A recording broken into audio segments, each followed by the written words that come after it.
Ladies and gentlemen, welcome to Loreweek. I am, as ever and as always, your host, the Lore Runner. Let's start off with show news. I do like to start off with this immediately, so that people can ask me about it 15 times, and I can point them to the VOD. We started yesterday a policy for the new Loreweek thing. So the general idea here is we're only going to have a Loreweek if we have a reason. Oh, I forgot to put that on the list. If we have a reason to have a Loreweek. So, you know, that's how that's going to go. It's pretty basic. We've all kind of agreed with that, and, you know, I think it's a good system. We obviously do have some things to discuss today, so we will have a Loreweek today. I think going forward, the simplest and most cohesive way to do this is I'm going to make that announcement on Saturday. I will mention it during the Saturday stream, which I did. I'll announce it in Discord, which I did. I can add it to Twitter if anybody wants me to. Feel free to mention it if you would like me to specifically add Twitter to that list, because I'm not sure how many people actually pay attention to my Twitter, or if I can just delete it and it would be fine. I really don't have a lot of metrics. I have very, very, very, very little engagement on Twitter, probably because I don't actually tweet. I just send announcements on it. That's point one. Point two. So we've got a new thing we're doing, just kind of for fun. I started doing it completely just for the heck of it for Portal. And it was just like a, hey, what do you think the golden number is going to be? And it turned into a thing. So henceforth, for whatever game we're running, we're going to go ahead and do a thing where you can guess what you think the golden number of the game in question will be. This is a way to get people more involved in the golden number process, to be aware of how it goes. You know, it's just a fun little game that people can play if they want to. I don't know. Some people enjoy it, some people don't. But the point is there's going to be a small reward. So we're going to be doing this for every game, which means whoever wins gets to put interest, $1 worth of interest, but interest nevertheless towards a game of their choosing. So it'll be a way for whoever wins that particular game to be able to show interest in a game and help to get things funded. As a further addendum, you'll make it less uncertain than a spreadsheet. I would like you to explain that sentence to me, Mike Romano, because spreadsheets are some of the more certain ways of presenting information in the universe. So could you explain that for me, please? Thank you, Von Falkenstein. As always, I will go ahead and put that towards Thea 1 and Thea 2. I have no idea what the rest of that message says, but that's okay, because it doesn't matter.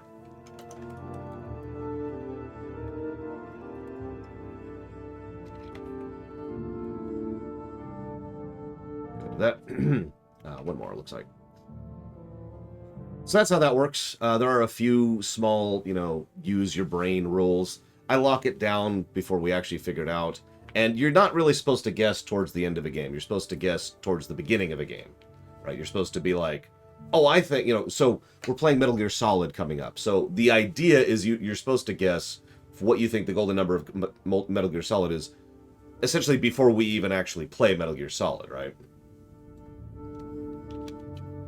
Now, obviously that's not feasible, but you get the intent, right? I don't want people to be staring at the score sheet 5 minutes before we do the audit run and thinking, aha, I know what that score is going to be. That's just breaking the system and ruining it for everyone. So please don't ruin it for everyone. We are, as usual, going on a bit of the honor system. Normally, y'all are awesome. I would like you to continue being awesome. Please continue to be awesome. And yes, there is a command for that. Sorry, it is !golden. I forgot to mute my phone. And if you hit !golden, that will tell you, hey, here's the spreadsheet. There you go. You can do it. Now, the lore NFT is actually very simple. Oh, right. Speaking of which, I need to grab something for my NFT discussion. I forgot to grab it. It's okay. I got it right here. We're cool. Crafting, cutting. Show's going well. We're obviously back to streaming on Saturday. As usual, Mondays are still no-goes because, of course, they aren't. That's family time. That's how that works. Everything else is cool. Everything's cool. If you missed anything I talked about the honor system or the golden number thing, feel free to watch the beginning of the VOD. I need a list for all the commands. That's a good point. If only you could type in !commands, or is it command? I think it's actually command, and get a list of all the commands. Thank you, Valerian. As always and ever, even though you've already put that, I'm pretty sure you've already put that towards something, but that's neither here nor there. So, let me double check. Yep, nope, that is, in fact, that's it. That's everything. It is commands. I was right, it is plural. Oh, that's so. Either way, let me What is this? Get out of my inventory. Discard. Delete. Delete forever.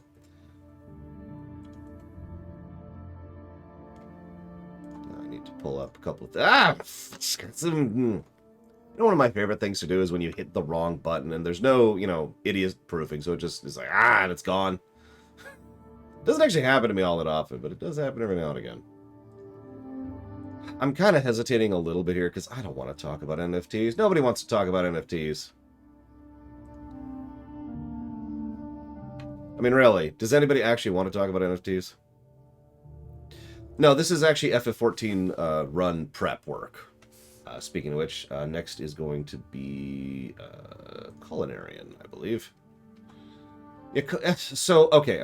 Let's make sure we have the right things. That's an aesthite, that's an aesthite. We're good. Update. Yes.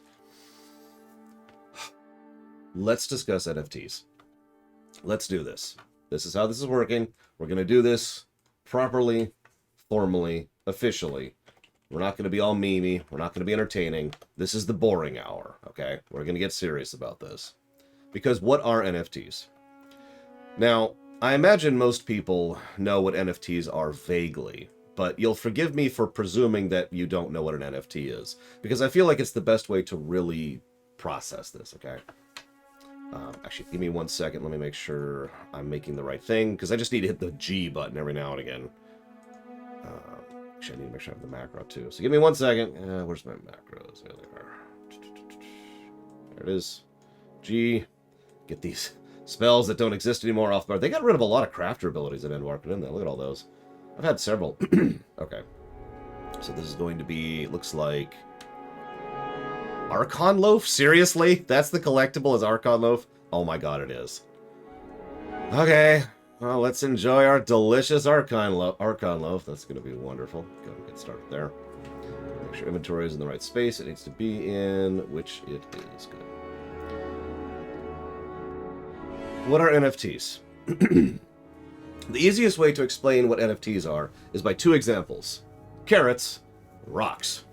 Now, let's talk about what fungible is first. So, NFT stands for a non-fungible token.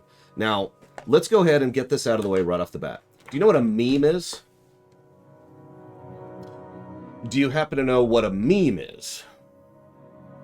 In case you're missing that, I'll go ahead and clarify because I'm more or less deliberately using vague dialogue here. Because the problem is, memes are a concept that go back in time, centuries at the earliest. Memes are very, very old concepts. That's how that works. Memes are cats or GIFs or joking around or otherwise memeing is actually something that's in a lexicon. The reason I specifically make this point, I have never heard of Smiling Friends, no. What the heck is Smiling Friends? The reason I bring this point out is because terminology and dialogue kind of change as life goes on. That's language, that's normal. But I bring this up because NFTs are a very, very, very old concept. Probably going back into possibly the millennia range.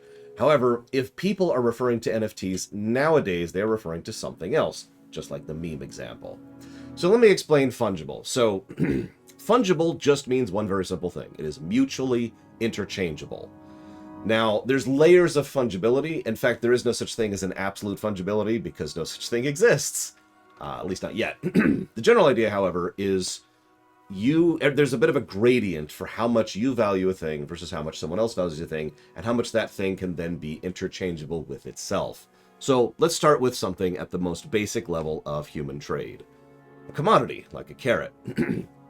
This carrot has value and can be traded and is roughly equivalent to any other carrot, right? I just pick up whatever carrot from this bin. I got a whole thing of carrots here. And for the most part, most of these carrots are fungible with each other, except they're not really, are they? Some of these are bigger and some of these are smaller, and you may not like carrots as much as I do. I may have to give you 3 carrots to equal out 1 carrot. Or maybe you don't want carrots at all, and therefore it has no value to you. Or maybe you just don't want carrots right now. Or maybe you don't want something... Actually, yes, you can eat NFTs. That's exactly the point I'm getting to, but I'll move on here.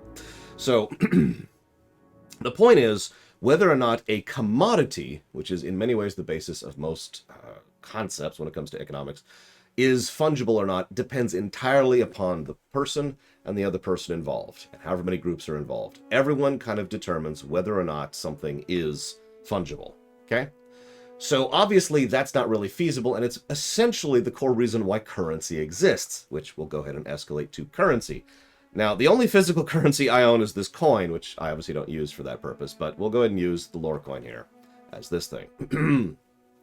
So, this coin is, I think it's $1. Yep, it's $1 coin. So this coin is worth $1. So there you go. This is worth $1, and you could give me a dollar bill for this, or I could give you, 4 quarters for this or whatever, and that's fungible, right? It is more fungible than an asset, but once again, this is still not fully fungible. There is variances to currency as to how valuable it is. Now, I'm not even talking about the relative value of, say, the Deutschmark versus the pound or whatever. That's a whole other bag of wax. I'm just saying that even within the same currency, even with the same general group, currency is not always fungible. For example, if you want to give me a $100 bill, I will say no, because I have no use for that. I don't use cash at all. So that actually has no value to me.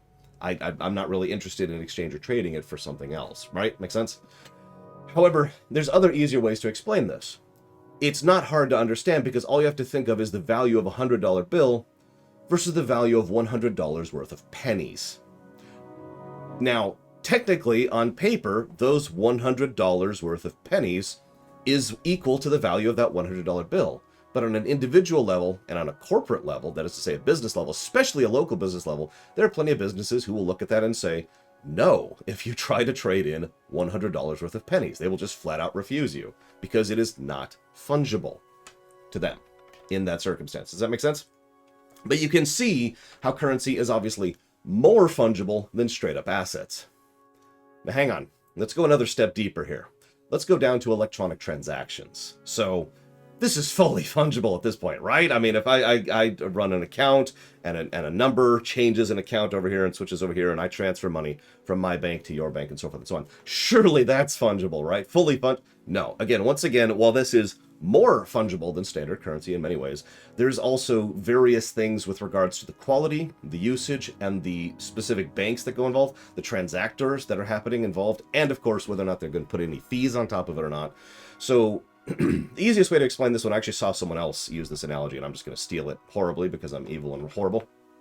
If you were offered $1 million transfer into your bank from, a major bank, I can't even think of it, JP and Morgan, was like, here's $1 million transfer into your bank, versus some drug cartel in, some place that drug cartels are at.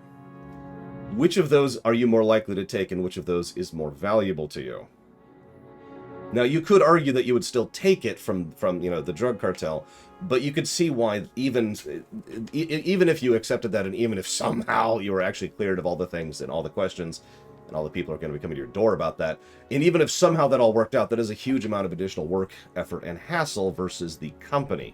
Even electronic transactions are not fully fungible. You with me? That's the core point I'm trying to make. Now let's go one layer deeper. This is the final layer we're going down, I swear. To cryptocurrencies. So cryptocurrencies are super fungible, right? No, actually, believe it or not, cryptocurrencies are less fungible than straight up currency, than cash, as the example I gave earlier. And you might be thinking, wait, why? I thought the whole point of that was for them to be fully fungible. So the thing is, for those of you not aware of how crypto coins actually work, is by their very nature, they have a full transaction history because they have these identifying markers, which I'm going to refer to as anchors for the rest of this discussion, that give you pretty much all the info about that. There's several things about, I don't even know how to check that, Rex. You are still logged on my screen. FF14 is great, except when it's terrible. Cryptocurrency is, I'm not even going to get into the market strength or power of cryptocurrency. Even just at its core principle level, cryptocurrency is less fungible because it is substantially harder to trade depending on where it's been traded. What crypto coins are spent on is something that everyone will have access to. And most companies, especially large-scale companies, anything that's actually doing a fairly decent economic transaction, will look at that because most companies have rules against things like money laundering, for example. And just to get that out there, this is not the realm of speculation. Cryptocurrency is absolutely used for money laundering. And that's the kind of thing that's tracked, which ironically devalues the value of that crypto coin because there's so many transactors that will not interact with that coin henceforth. Make sense? So cryptocurrency is even less fungible than normal currency. It's pretty much at the level of an asset in terms of relative fungibility, okay? So we have defined what fungibility is. We have defined how it's malleable, how it's gradient, how it depends. But how do we define non-fungible? Well, the easiest way to do that is with a rock. Now, I've actually told this story before, so forgive me. But this rock right here was given to me by my niece after a lengthy discussion I had with her. She was asking me about relative value because I talk about economics with my niece, because of course I do.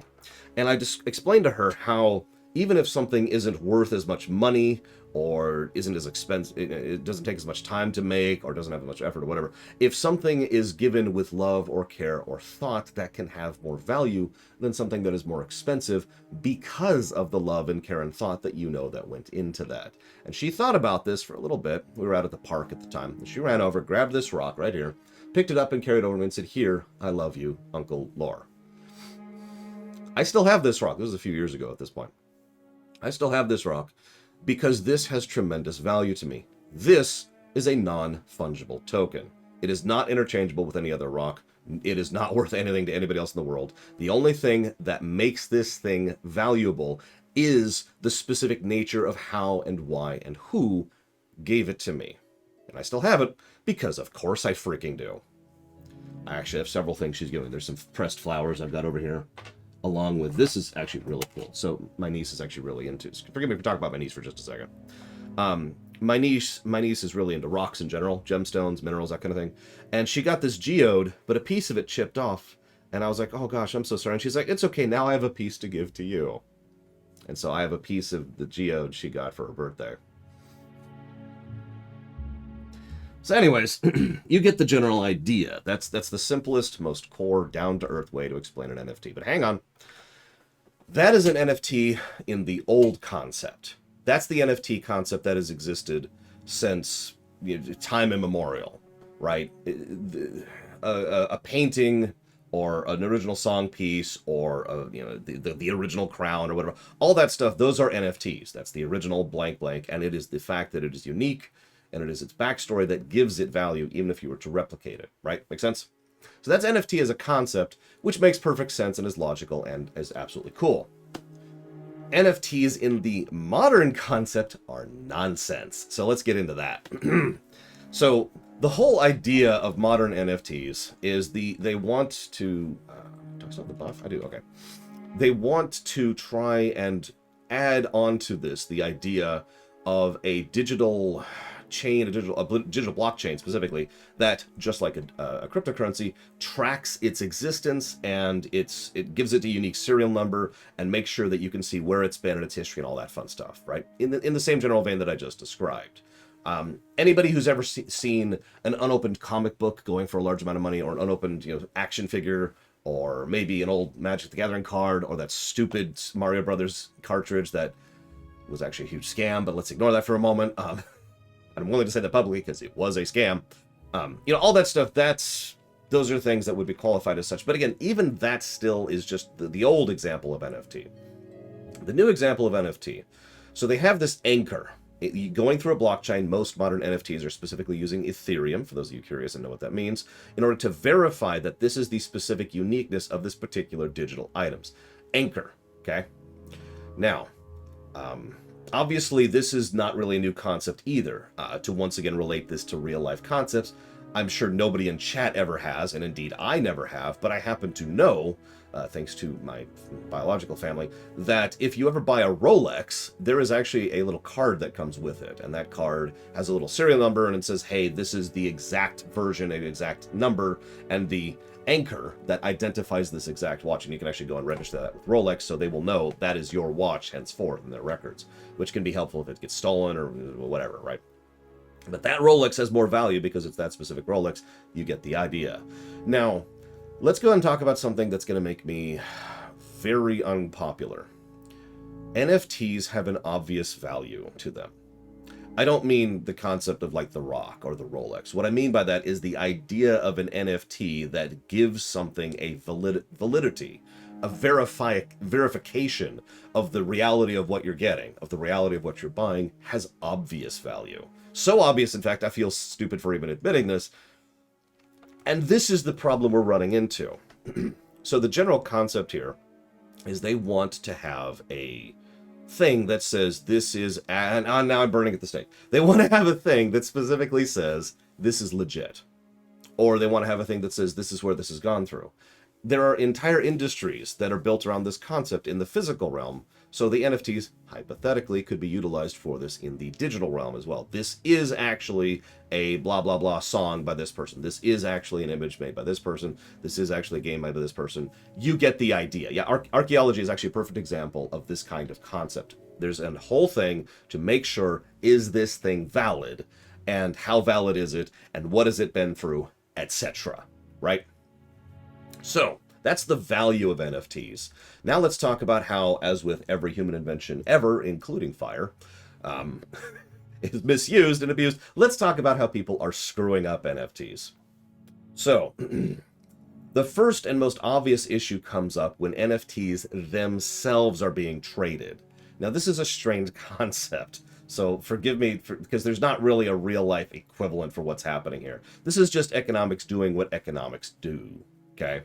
Because economics likes to do things that are in the realm of the made-up fiction realm, let's call it, and then kind of loosely connect to and from reality. That's just how economics works, because of stupid people. And yes, I stand by that sentence.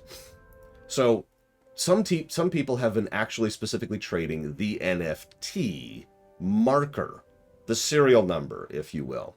So you don't own the comic book. You don't own the original copy of the Magic the Gathering Black Lotus. You don't own the original NES copy of Super Mario Brothers. You own the thing that verifies that that's real.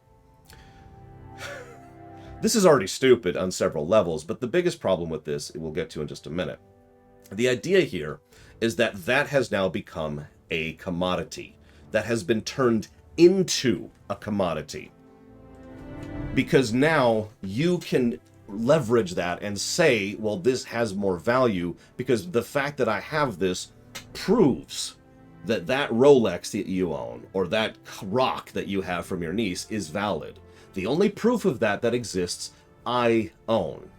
And you could see how you could try to drive the price up or down based on that and then try to trade that. Hence the idea of what I already started with. This is now becoming a commodity. You see the problem here? Hang on.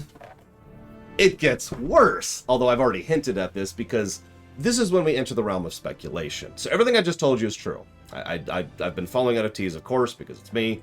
I follow cryptocurrency, of course, because it's me. Cryptocurrency is evil and horrible, needs to die. But the point here is this. I actually did a fairly decent amount of research this morning in order to verify all these things, and I came up with a couple other little details to share with you. But the really, really big thing here is speculation. Now, I don't know with total certainty that this is a problem, because it's arguably not a problem yet. But speculation, in my opinion, is kind of a bad thing. Because so let me explain what I mean by that. So, I just realized I mentioned this is speculation, and I'm using the term speculation. Let me use more clear terminology. What I'm about to share with you is a theory that this is about to get much, much worse. But speculation is a real economic practice. Speculation is buying a carrot on the belief that this carrot will either be worth it in the long term or worth more going forwards. I can then sell the carrot right back for more money than I bought it for. That's speculation in the simplest terms. The problem is speculation is a market, an entire industry actually. And the speculation industry has a very big problem with it. And that's what I just said. Buy, gets more valuable, sells. When all you care about is increasing the price of the item being speculated upon, what you have done is created an environment in which all you want to do and all you're interested in is making this thing more valuable artificially without actually doing anything in order to increase its value. You could probably see how many problems this has, but speculation has been responsible for an enormous amount of economic troubles for the entire world for literally centuries. This is not a new issue. And yeah, the housing market thing that happened last year The reason, so, okay, tangent. I was planning on buying a house last year. That was my power flickering for a second because I live in a one-bedroom apartment. I may have just lost my internet. We'll find out in a second. So I'm going to keep talking and presume that everything's cool. But the idea here, give me some Kefkas if I'm still alive. But the idea here is I had been saving up money. I'd already scoped out some things. I already had some houses, earmarked. And I was doing all of my prep work to work into buying a house. I was going to be close to my sister and my family, and everything was going to be awesome. And then the last year, 2021's housing death market thing happened and made that utterly impossible. Now, I'm not going to go into specifics on that, but the only thing that you really need to know is that the main thing that was happening there was certain interest rates were being lowered specifically for the purposes of trying to help the economy recover from the COVID issues that were happening here in the United States.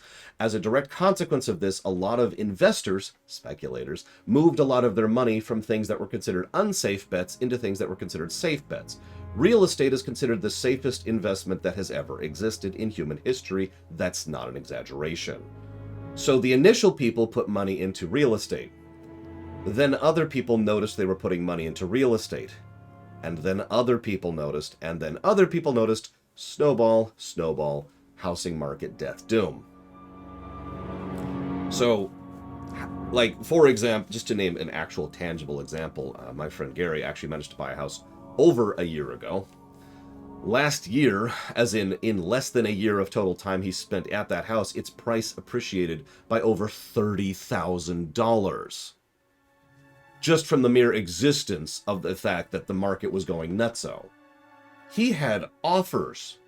People were actually reaching out to him saying, hey, I'd like to... Now, he, of course, didn't sell because he's not an idiot.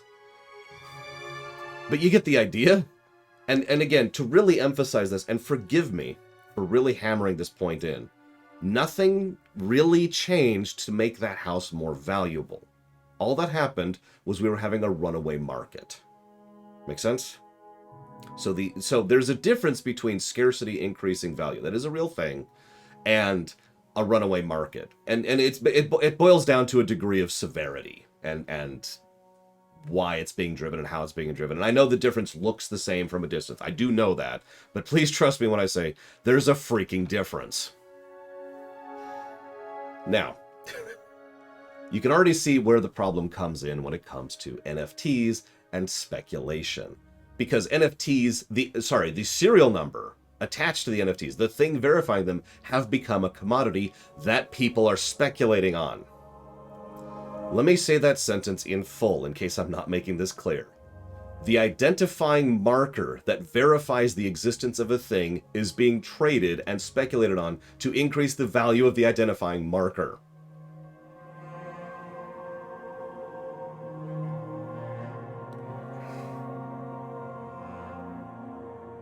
It actually gets worse.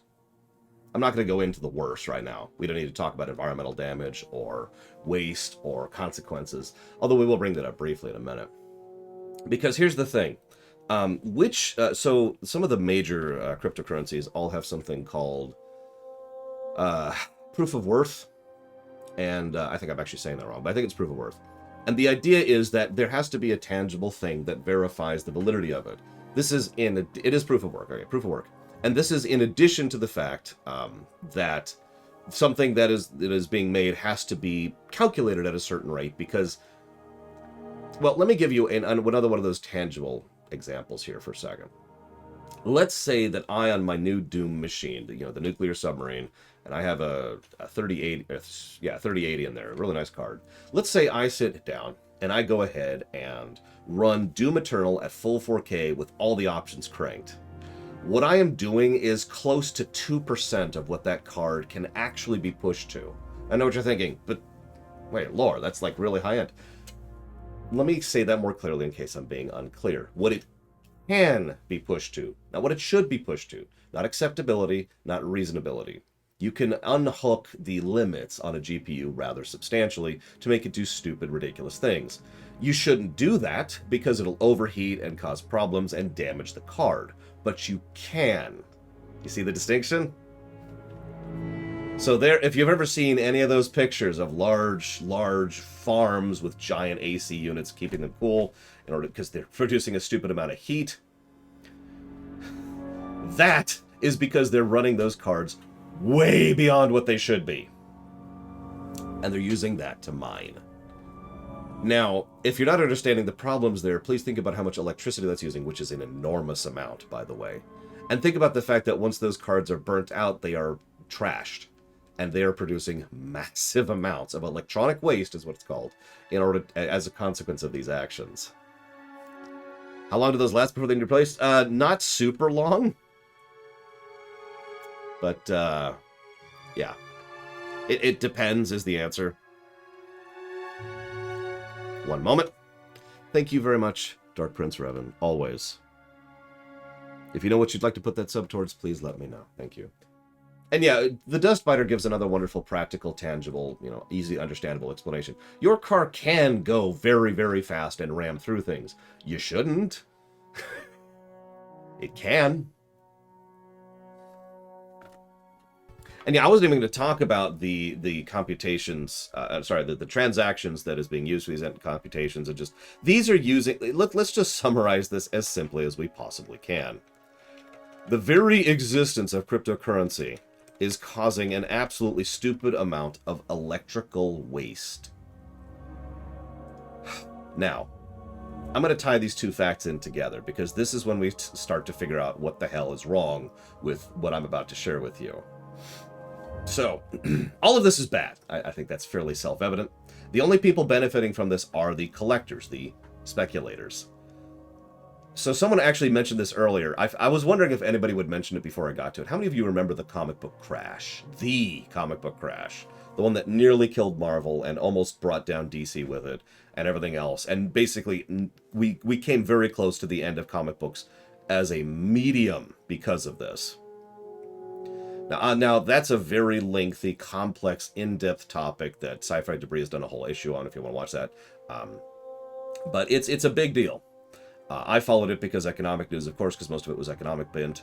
And to be completely blunt, we're actually, in some ways, still seeing the counter effects of this. The consequences of this, excuse me. Because, if nothing else, Perlmutter is in charge of Marvel specifically because of that crash. So thanks for that. Anyways... So, that crash happened because of speculation. No, I can point to that one singular source. Nothing else. There are other related concepts. There are some ups, there's some downs, there's some legal stuff, especially in Britain that was happening at the time. There's all sorts of other wonderful, fun stuff that was going on about that. But the thing, the actual thing that... Okay, fair. So as recently as last year, then, Rax. All of the MCU up to Phase 3 has suffered under Perlmutter because of the comic book crash. Anyways, all of the reason the comic book industry crashed, the reason they had that bubble burst, the reason it went to hell, was because of the speculation. How many of you remember Spider-Man Torment? This is the example of this. I'm actually curious if anybody in chat is aware of that.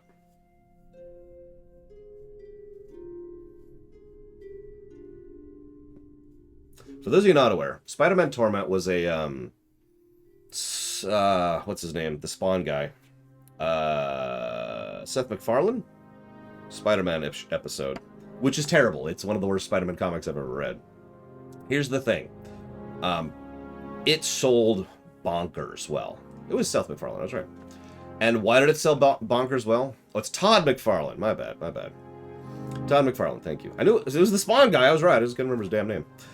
It sold bonkers well because it had several unique, gimmicky cover arts.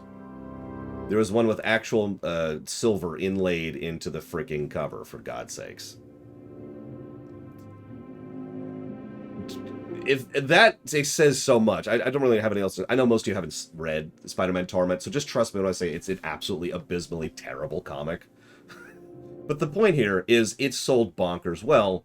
And, well, because it sold bonkers well, more people produced more comic book cover gimmicks, making them more unique, non-fungible, and doing more limited print runs of those specific things, making them more unique and more valuable and selling them for more money, so lots of people would speculate on those in order to try and trade those. That's exactly what it sounds like. So, now we're speculating on water, by the way. I just keep reiterating that point because if you ever wonder why I am livid at what I can only refer to as an evil act of opening up the availability to speculate on water, this is why.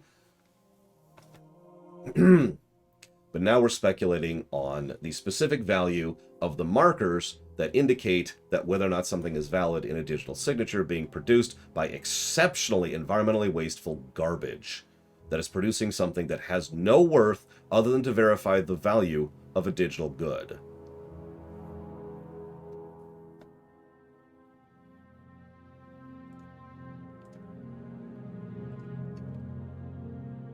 So that's NFTs. Now hang on. You're probably thinking, Laura, why is this happening? I'm going to give you a theory.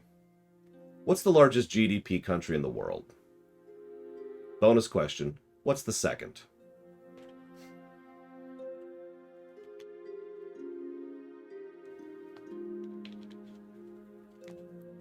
The largest GDP in the world is the United States. The second largest is China. Now, what is the majority of what... Now, I know GDP isn't a super good factor of economic strength. That's not the point.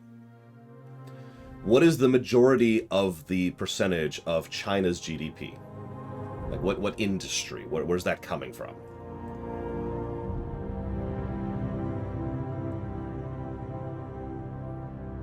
This is an easy question. You should probably be able to just guess this. Manufacturing. Bam. What's the majority of the United States of America's GDP? Where's it coming from? What's the biggest producer of it?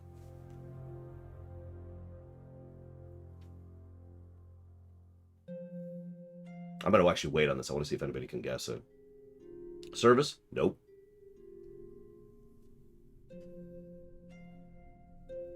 Europe's not a country, von Falkenstein. Food? Nope. Software? Nope. Speculative market? Close. Speculative market is part of it. Investment.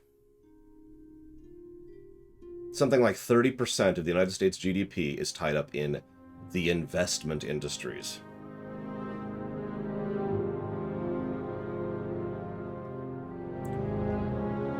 Now, if that doesn't make as much sense to you as it does to me, just zoom the camera out a minute and look at the people who actually move things economically on a large scale, you know, the real money people on a national scale, and think about what people are pushing what industries for what reason, and that makes a lot of sense.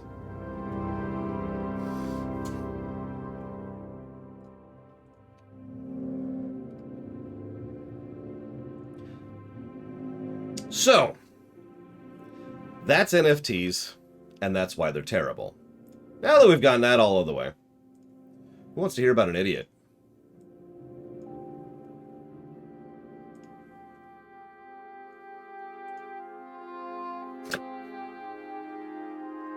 By the way, Happy New Year's, everybody.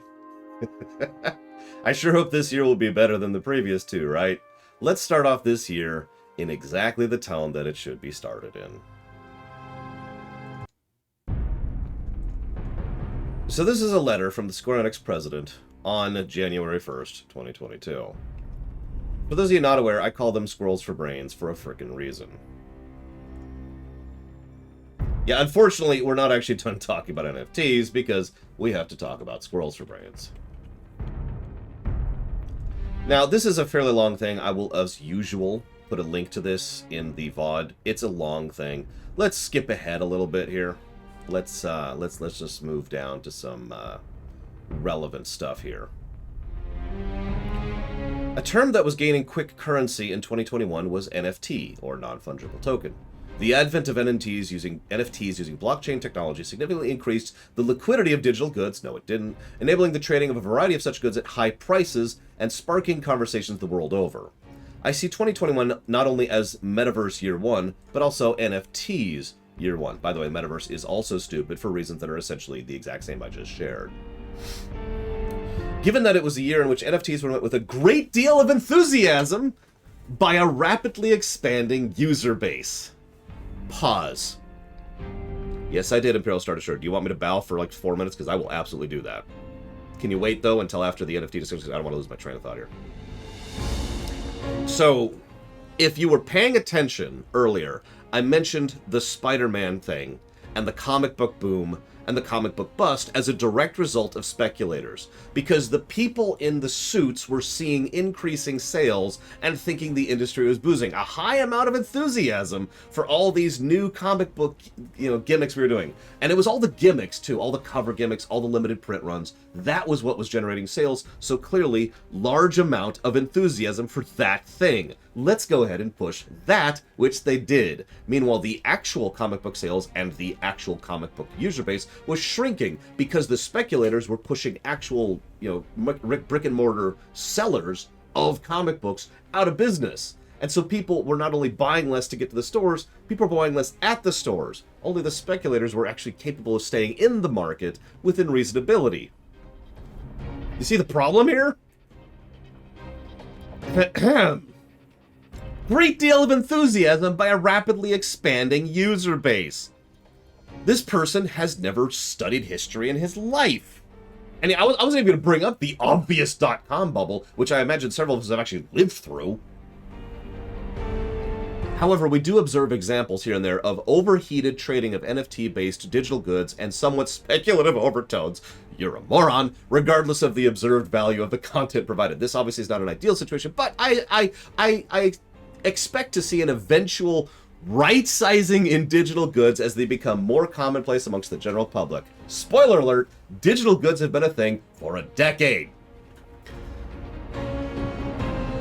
So then he talks about AI, which has nothing to do with anything, by the way. He just decides to branch into how they're going to try to do more AI stuff. Cool. Moving on. Then he talks about cloud stuff. Okay, that's welcome to a decade ago. And then he moves on to blockchain games. Be they single-player or online games, games have traditionally involved a unidirectional flow whereby creators such as ourselves provide a game to the consumers that play them. By contrast, blockchain games, which have emerged from their infancy and are at this very moment entering a growth phase. Can you name a blockchain game that isn't Roblox right off the top of your head? Are built upon the premise of a token economy and therefore hold the potential to enable self-sustaining game growth. The driver that enables such self-sustaining game growth is diversity, both in how people engage with interactive content like games and their motivations for doing so. Advances in token economies will likely add further momentum to this trend of diversification. I see play-to-earn concept that has people excited as a prime example of this. I realize that some people play to have fun, and who currently form the majority of players have voiced reservations toward these trends, and understandably so. However, I believe there will be a certain number of people whose motivation is play to contribute, by which I mean to help make the game more exciting. Traditional gaming has offered no explicit incentive to this latter group of people who are motivated strictly by inconsistent personal feelings, such as goodwill and volunteer spirit. This fact is not unrelated to the limitations of existing user-generated content. User-generated content has been brought into being solely because of individuals' desire for self-expression, and not because of explicit incentive to existing to reward them for their efforts. I see this as one reason there haven't been many major game-changing content as user-generated would expect, however.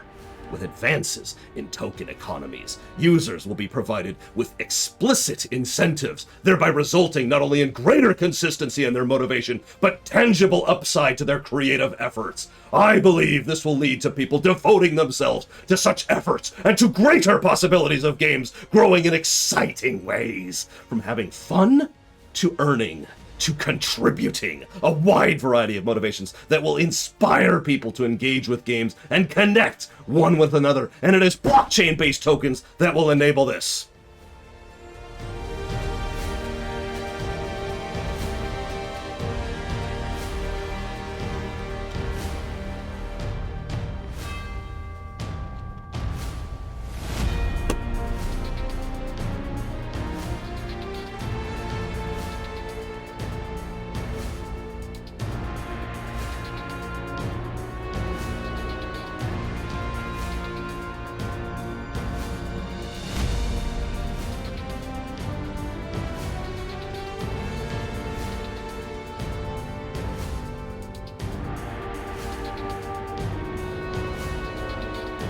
No, I am actually angry about this.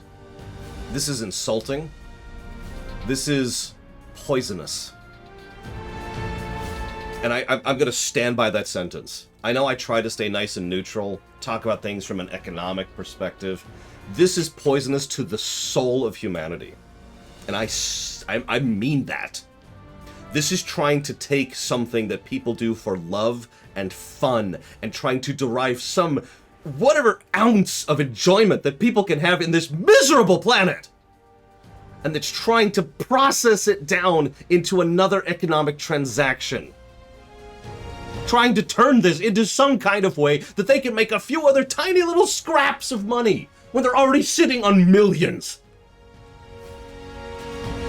This angers me.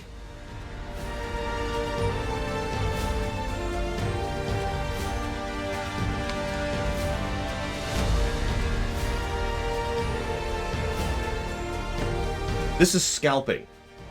In terms of, not literally, obviously. Here's a link. This is not scalping in terms of actual practical application. This is the same mentality that goes into scalping. What is scalping at its absolute most core? Preying on the desperate or the gullible or the stupid to deprive people of enjoyment to make money. That is what this is.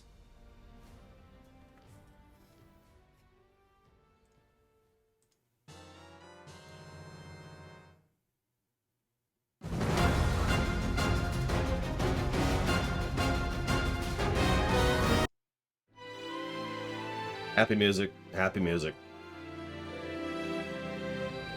Look, FF13 is FF13, but I love its soundtrack, okay?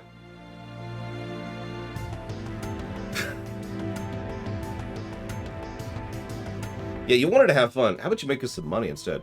Let's really process this down a little bit, shall we? How does this work? Why does this work?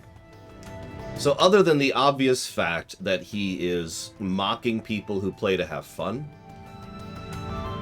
which I don't even know what to say about that. There's the motivation of play to contribute, to help make the game more exciting. Yeah, mods. We were just talking about mod support and mod design when it came to Portal 2 yesterday. We were talking about how the mod communities are still going for Doom, which came out in the 90s. How many of you have ever done anything like this that is built around or built towards contributing something towards a game? How many of you have done that? I have, obviously. I've done UMSs for StarCraft. I've done custom maps and custom campaigns of Warcraft 3. I've done modding in Morrowind, you know. Made a few custom things there. It's fun to do. It's neat. I like it. That's play to contribute right there. It's fun to add something to the work, right? It's not hard to understand. Why did we do that? Because we freaking wanted to. Now, you're probably thinking, what's so wrong with wanting to reward those people financially for that?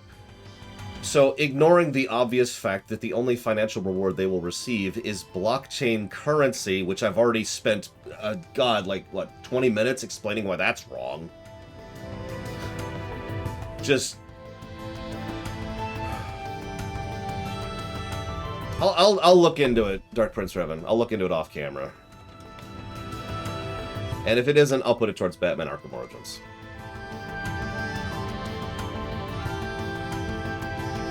Now, Eclectic donated in the middle of that. Hang on just a second. You caught me at an unusual time.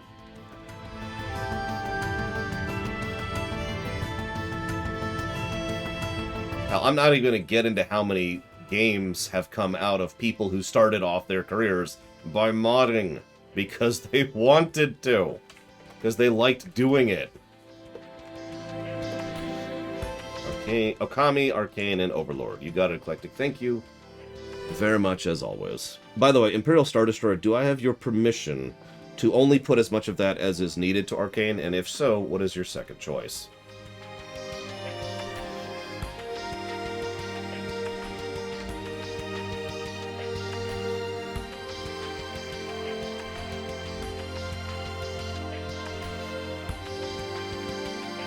I would pay money to have Ian McDiarmid read that. No, but he donated $500, which I'm pretty sure will fund it. So rather than just blow all that on that, I'm wondering where else he wants to put all that. So let's see. Yes, Helltaker's good. Go out here. Helltaker's good. I think I lost Imperial Star Destroyer. He's gone! Okay.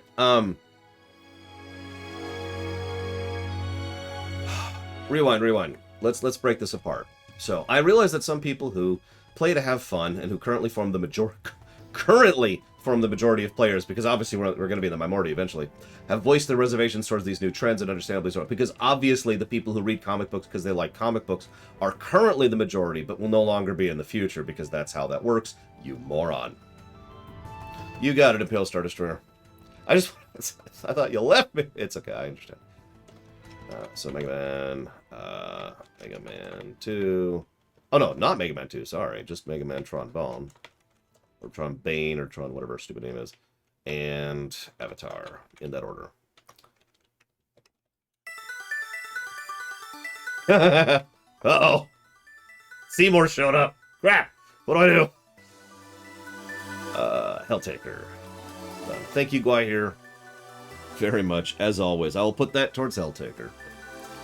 And thank you, Lavadude. Lavadude. Wow. Thank you, Imperial Star Destroyer. Your names look identical in chat. Thank you, Imperial Star Destroyer, very, very, very much for the donation. Much appreciated. Thank you. Okay, hang on. So let's get back to some normal music here. You know, I feel like this is an appropriate song for what's going on here. I don't even know what that is, Eclectic. So, that's the first sentence. People who play to fun are currently forming the majority of players. Already stupid, moving on. However, I believe there will be a certain number of people whose motivation is play to contribute, by which I mean help make the game more exciting. I believe there will be a certain number of people whose motivation is play to contribute. This person has never heard of modding before, or how gigantic of a portion of gaming that has been for the last 30 years. Traditional games offer no explicit incentive to this latter group of people who are motivated strictly by such inconsistent personal feelings as goodwill and volunteer spirit. How did these poor unfortunate souls have only had the joy and love of creating? If only there was some more explicit incentive to give these people, something actually worth a damn, rather than just, you know, contributing to the thing. If only. Alas. This fact is not unrelated to the limitations of existing user-generated content. UGC, none of this really said anything. However, with advances in token economies, users will be provided with explicit with explicit incentives, thereby resulting not only in greater consistency in their motivation,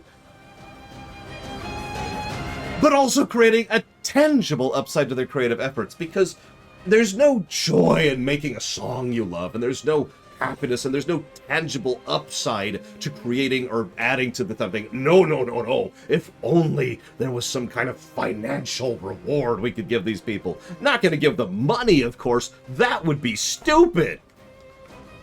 No, we're going to give them blockchain coins.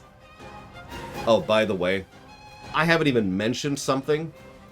Do you know one of the reasons... I know, right, Hazardous? Did you know one of the reasons companies have been trying to jump into NFTs? Like, you heard the Ubisoft thing, right? You've heard Blizzard, you've heard Facebook and their crap. Why are they all trying to jump into this? Because of Roblox, which has already proven the format. Barely. It is worth noting Roblox is probably going to fall apart on this one pretty quickly, because unlike microtransactions, which just rely on a relatively small user base blowing money thanks to predatory practices, this blockchain NFT thing is going nowhere fast. And I did do my research, so I can say that definitively. This is a bubble that has probably already started to burst. But let me explain this very quickly. So let's say I'm playing FF14, right? It's up here. There we go. Okay, it's up here. I'm playing FF14. And I'm like, oh man, I wish I could make a custom hat which has the Imperial symbol on it. And it's just a cool little thing, and I just want to share it for people to be able to have a hat that has the Imperial symbol on it in the guild. That's actually kind of cool. I wish I could do that. But maybe like a tabard, something? I don't know, maybe a cape? Of course, FF14 has none of those things. But the point is, let's say I could do that. And let's say I could actually make this kind of a thing and say, hey, here you go. And let's say that I was rewarded with blockchain currency for doing that. Now, let's say I try to use that blockchain currency for anything within the game, because that's what I'm limited to, because that's how that works. It would be an NFT specific to FF14. This is what Roblox does. So, okay, I can use that to trade for stuff. I can trade it for things. Cool. But every transaction I do hits the game itself, hits the core infrastructure of that. And every one of those transactions has a little bit of a removal of that. In other words, there's a transaction fee. So every time I or anybody else trades that around, there's a little bit of a fee that's attached to it. Now, if you don't understand how insidious that is, let me explain it this way. Let's assume that the NFT degrades over time, which means you are now going to require more NFTs and thus be more incentivized to produce more content, to buy more NFTs, to trade more NFTs, which reduces their value cycle. And every single one of those transactions, 100% of them, a bite of that is taken by the company, which they can then use and process into other blockchain currencies and trade that out into money. Actual money.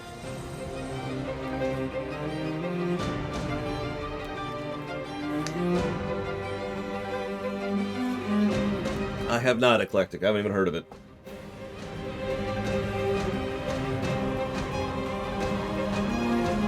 That's a good question, Mike Romano. Yeah, it's a Ponzi scheme. That is a perfect way to put that, Dream. It's a Ponzi scheme.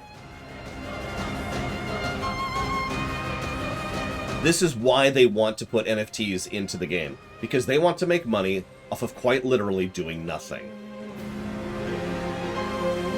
They want to be a bank.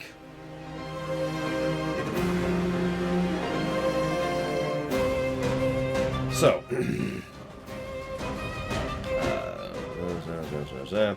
but from having fun to earning to contributing, a wide variety of motivations will inspire people to engage with games and connect with one another. It is blockchain-based tokens that will enable this, because paying people money is just the fever dreams of a madman.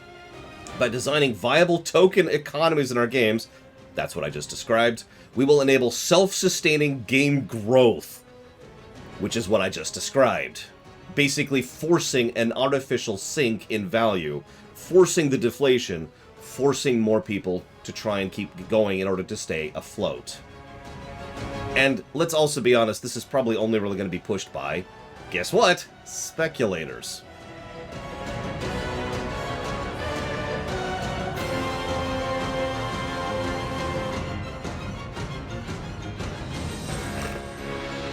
Lol, eclectic.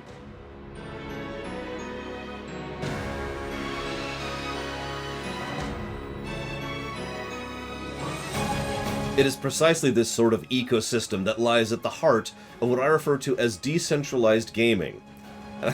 What a stupid phrase. And I hope this... What the hell is decentralized gaming? Explain that right now. What does decentralized gaming mean? Hit me.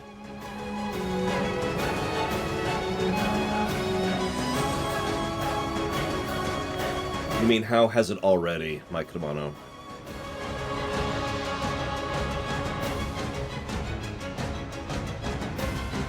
Decentralized gaming.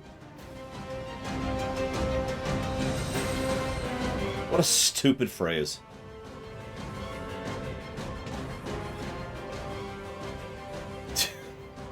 To me, when I see decentralized gaming, I see, rather than the developers making the game, everyone makes the game. Which, there's already a thing for that. It's called, user-generated content games, which is already a concept. That's already a thing. I hope this becomes a major trend in gaming going forwards. Go to hell. If we refer to the one-way...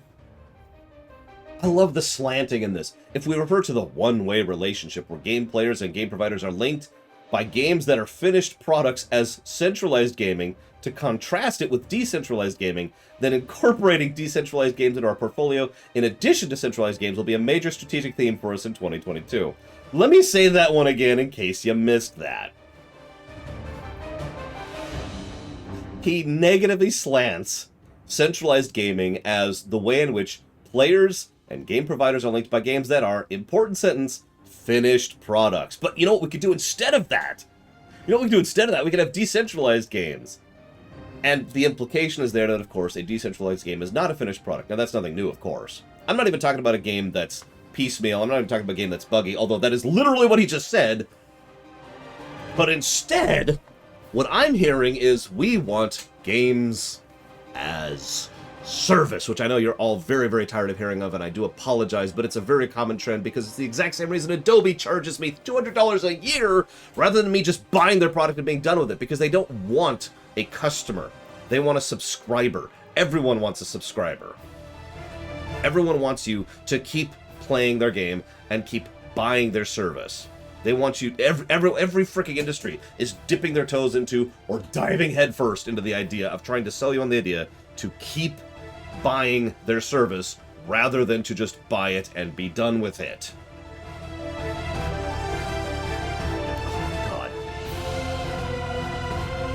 Oh my god.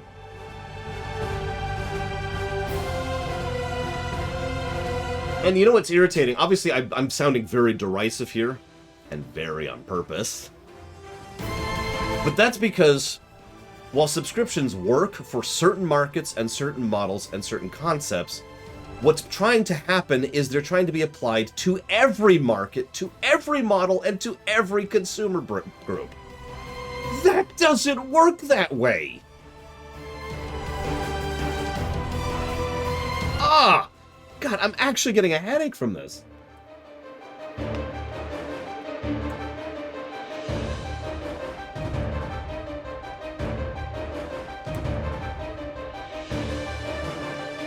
Oh my god. Okay. I'm cool.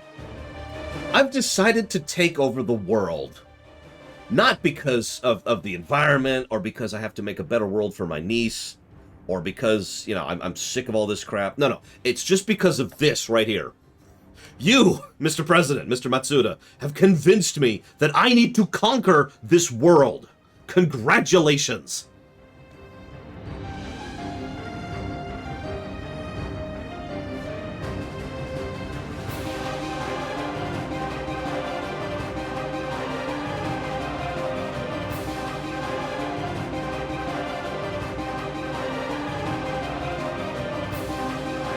Okay. I'm okay. He finishes his letter with saying that everything's awesome and technology is cool and we're cool. That's a little bit of a summary, but that's about what he says there. This man is a moron. Whoever wrote this is a moron too. Because he didn't write this. Someone wrote this for him. That's how that works. I bet at least 3 people actually edited this for him. So those 4 minimum people are all morons. But he's still a moron because he still put his name on this. Even if he never even looked at it before publishing this, he's still a moron for putting his name on it. I hope he dies.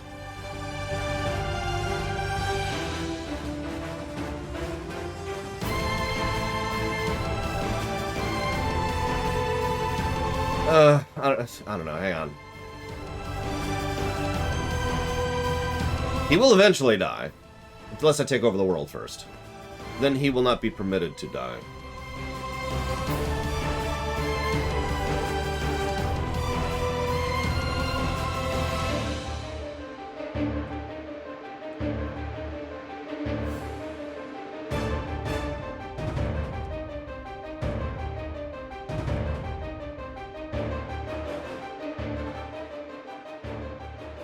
So wait, my problem, Larian, is that I'm not okay with how normalized bad has become? Is that what you're telling me? Oh yeah, where the hell was his secretary on this one? Okay, I'll switch cases. I've been in the Last Boss playlist for a minute here. Let's go to something a little bit more positive. It's just it's a little soothing, you know. It's okay. Everything's cool.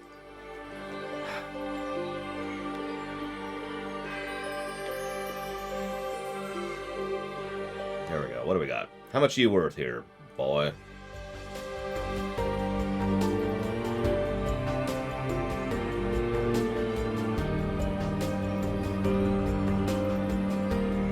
apparently president, chairman, and president of subsidiaries, and the representative director, specifically.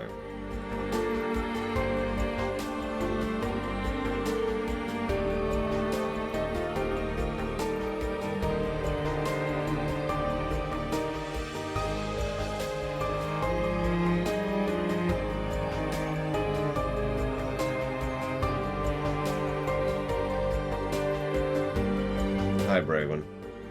Thank you for watching my show. I will put that towards Ride to Hell Retribution.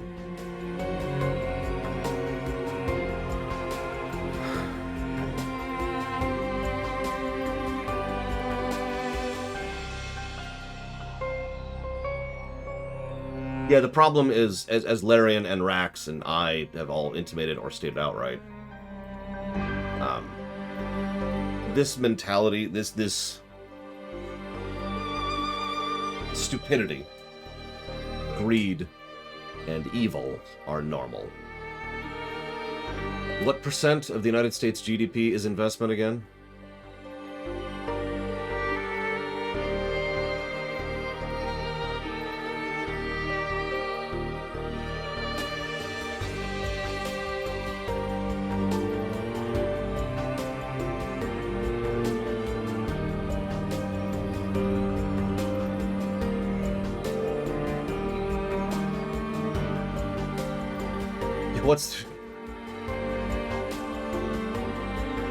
I don't want to get too defeatist. I don't know if I can deal with that right now. But what's the worst possible thing that would happen to Bobby Kotick? What's the worst thing that would happen to him if everything goes really, really badly at Active Blizzard? Because I know exactly what the worst thing that would happen to him is.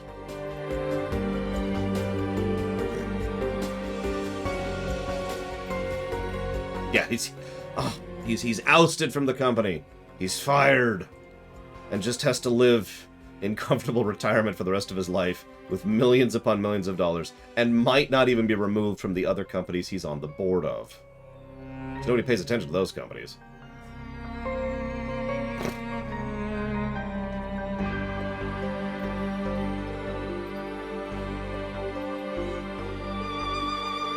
I mean, that's kind of what's been happening, Mike Romano. Of course, there's a bit of theory in that because we're not there yet.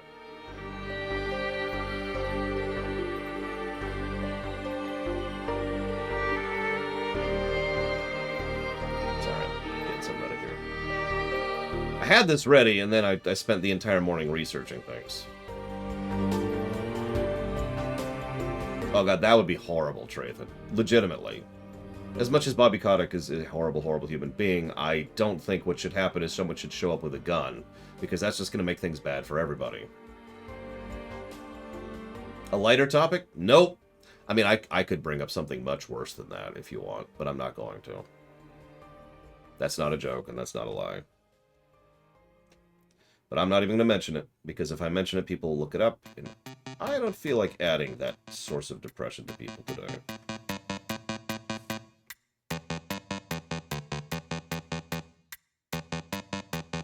So here's some Kirby music.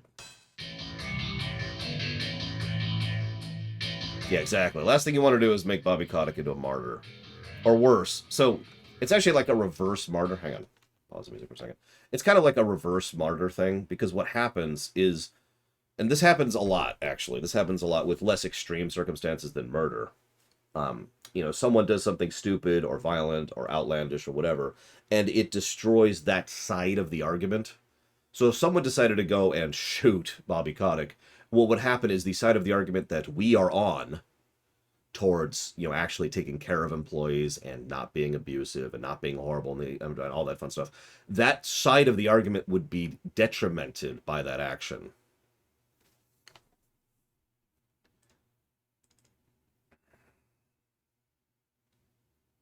So that sucks. All right. Where's my FF5 music? Should be right here. It's not. There it is. I found it.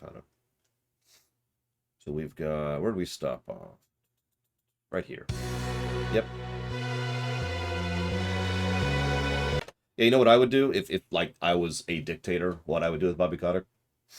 Strip him of all his wealth and resources and assets. Leave him his house. That's it. That's what I would do to him. Claim, redistribute amongst, whatever agencies that it needs to be. Just put it into the pot, essentially. Have fun.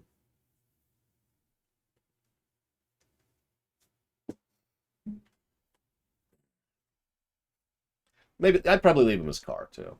Leave him his car. Car and house. That's what you get. Have fun.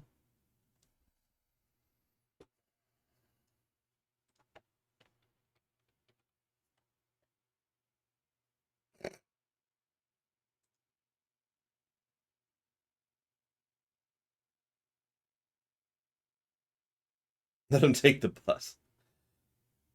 I mean, that if I was dictator, we'd probably have a whole lot more robust and well-designed public transit system anyways, but that's neither here nor there.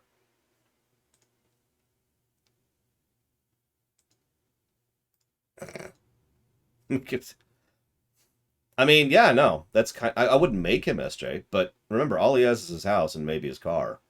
So he wants to make those payments. He's gonna have to get a job pretty soon, and he doesn't have any qualifications for a real job. So have fun flipping burgers, Bobby. Deal with his connections? Okay. Done. Not hard to do. Looks like Silent Beyond is the first one. So we're going to do this. Sorry it's taking me so long. I got to get this all lined up. And yeah, like I said, I spent all of the morning researching garbage. Okay, so Silent Beyond should be this one. Hey, there it is. Okay. Rax or Bragwin, if you could get offshore Twitch account a invite, please. I'm not interested in revenge. Revenge has no interest to me.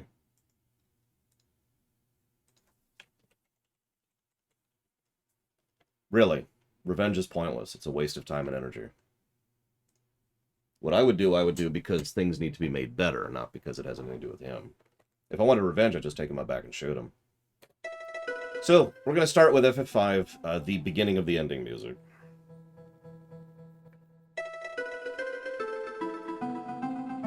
This is what plays immediately after you beat Neo X Death.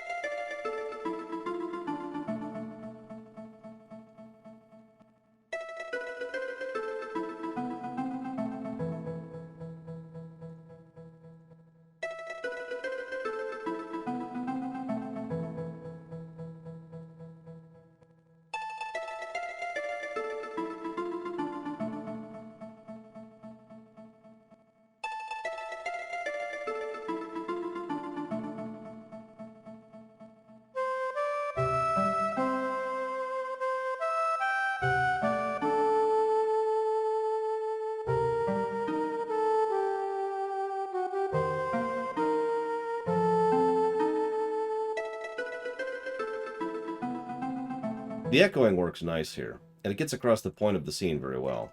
What's happening is you're literally floating in the void while this song is playing. Since, well,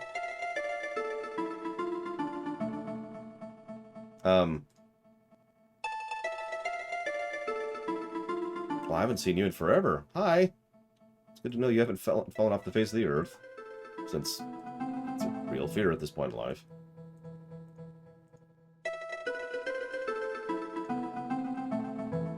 You missed me ranting. Sorry. I thought about not ranting, but the problem is there's no way for me to cover that topic without ranting, so I decided I would just embrace it and say screw it.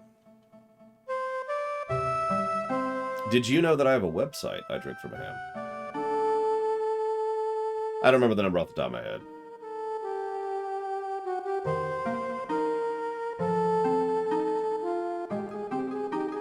So this is when the things start to pick up a little bit.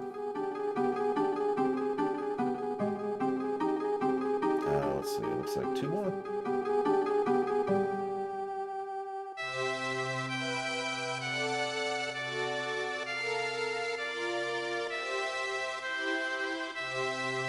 It's funny you say that, Chemic, because I do plan to re-add money in the Star Trek rewrite.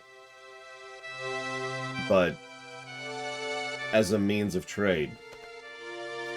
You know?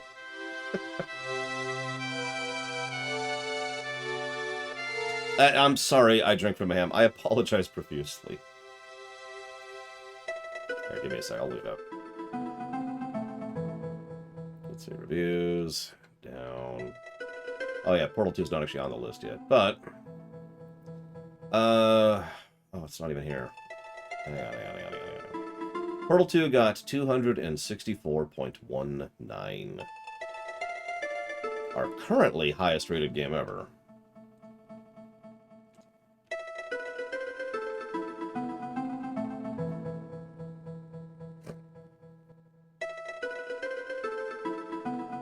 I mean, yeah, as it is. Perfect time to take over the world.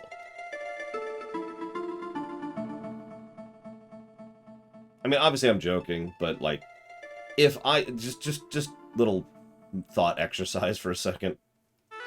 If you found out tomorrow that I just took over the world, how much would it not surprise you?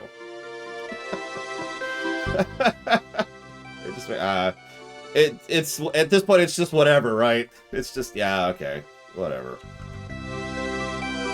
Got it. That's just 2022 for you. Oh, one more.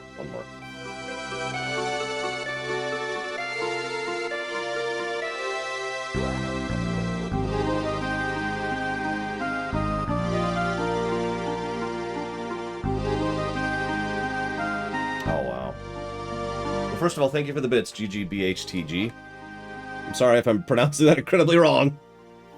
I'm sorry you caught me at that time. Like, that was honestly a little bit abnormal for me. Normally I try to stay a little bit more cool-headed. I was incapable of covering that while staying cool-headed. That was not happening. I'm not a robot.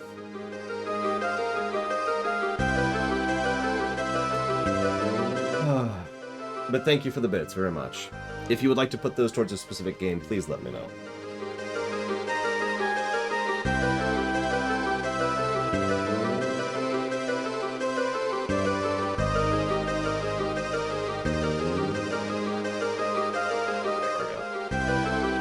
$3.90 to know? I need one more. Or none more? Wait, that's it, isn't it? I only need the 3, don't I? I've thought about it, Triaxia. In fact, anybody who was here for Polemic Day 2 years ago knows I very seriously considered running in that congressional thing for the representative, House of Representatives. I decided not to. And that's really what it boils down to, is I decided not to.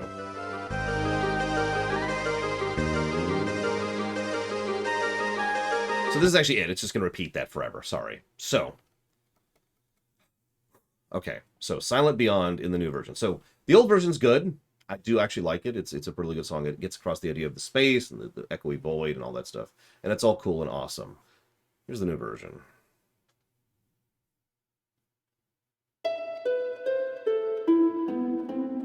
It's already much less echoey.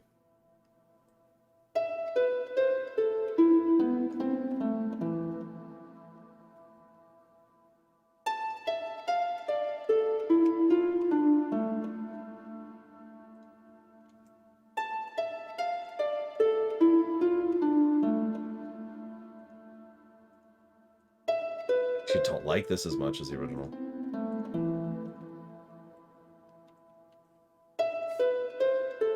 So far. Oh, excuse me. Do you mind if I put that towards dealer's choice, GG? BH? TG? Yeah, I'm not feeling this so far.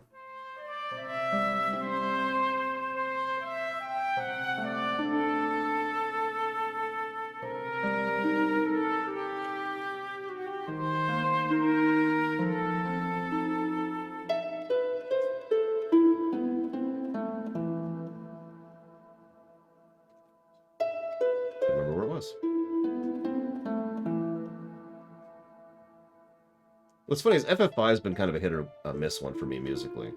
But the ones that hit have just been, oh! Like, I added some of these to my phone immediately from my wandering around, you know, music. Whoops. There you are. There, please. Thank you.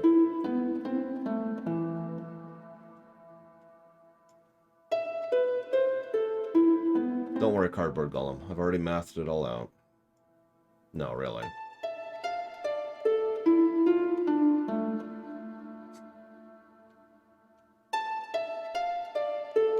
February 10th, I believe, Imperial Store Store.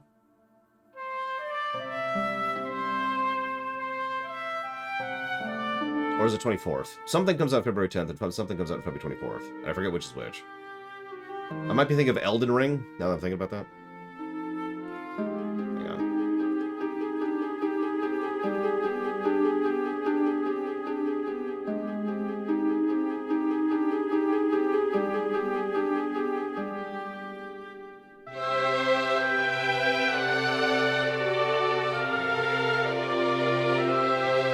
It just says February. Got it.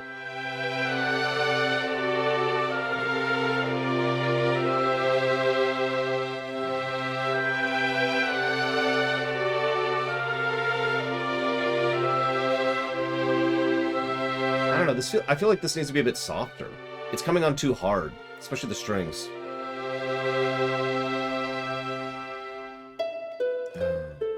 And then it goes back to echo. Oh, I should check that. Yes, you did, Tigzar. Don't worry. I was in rare form. Yeah, I'm with you, Daedalus. This is just kind of whatever. I'm not feeling this one.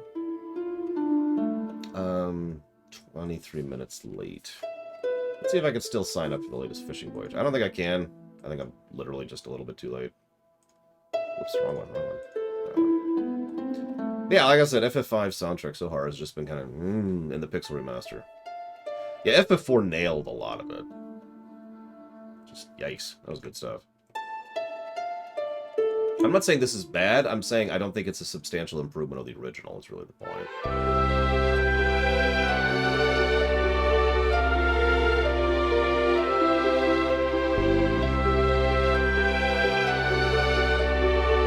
Yep, no, I'm too late. Oh well. Oh, I was wrong, Valvatrix. Dead wrong. Maybe it's FF4 I'm thinking about. I don't know.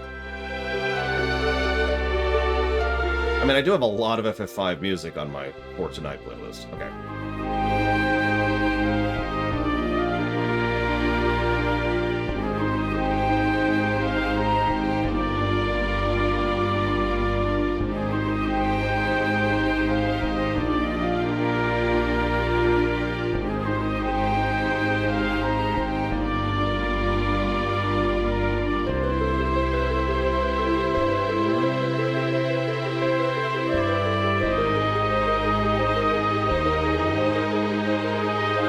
I feel like this isn't the first time I've disliked that woodwind in FF5.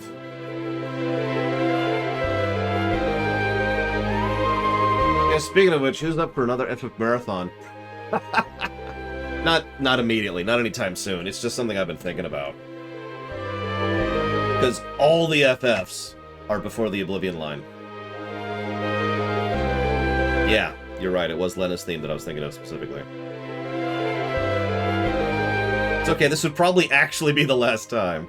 And we'd probably play the Pixel remasters of 1 through 6.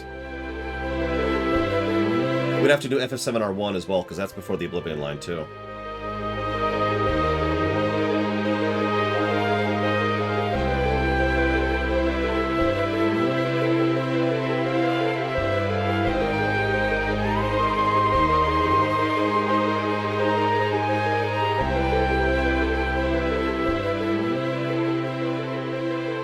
That's a good question, Mike Romano. I like to do games alongside similar games because it puts me in the mindset of reviewing that type of game.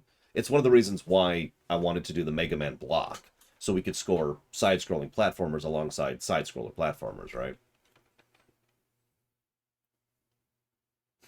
Oh. I don't know what to make of that, Stace, but I'm just going to go with my initial reaction there. Well, I can't play the integrated version right now. And FF7R1 isn't even on PC yet, so probably just the PS4 version. Maybe New Game Plus. I don't know. We'll figure something out. All right. Yeah, exactly. The Dust Spider. I'm already in I use the airplane philosophy. If I'm in this particular plane and I'm flying out in this particular plane, and if I land and then switch to a completely different plane with completely different controls and completely different everything, I can do that, but it's a complete mental shift between the two. It's one of the reasons I like to do things in chunks. Like when I do my rumination recordings, I like to do that in all one big chunk rather than spread it out throughout the year, because I'm in that plane, right? So same concept. And yeah, the System Shock and Prey thing, a perfect example of that. I haven't decided how I'm going to rearrange that or not. I did put those two together on purpose, obviously, but... So the Oblivion line, I'll explain that while I find the next song here. The Oblivion line is a song thing that has nothing to do with songs or music. But the Oblivion line, so when we were reviewing Oblivion, that was a bit of a change in how we did the review system. Obviously, it was still pluses and it was still minuses and, the same core concept, but the nitty-gritty, subtle, specific details were different about how we review things. All this concept, like how we bake in aggregates, the 1, 2, 3 positive system, how we address things as negatives, what qualifies as a skippable cutscene, and all this stuff we've been defining and working on over the last several years as we've been reviewing games was all codified in Oblivion. So that's the Oblivion line. Everything after that has been the same system. We haven't changed anything in that bracket. But everything before that was different. So I tried a few methods to try and get the older reviews up to date. I failed. So finally I pulled the Band-Aid off and chopped everything out before the Oblivion line. So that's the Oblivion line. All right, so next song, I believe, is Dear Friends, which should be right here, question mark. Where's Dear Friends? What's this song sound like? Because these are so badly named. Okay. That one. Hang on a second. I know this isn't it. Give me a sec. There we go. Okay. So this should be... There we go. So, continuing with the ending. And yes, Kingdom Hearts 3 actually has been baked into the Kingdom Hearts series. It's part of the Kingdom Hearts block.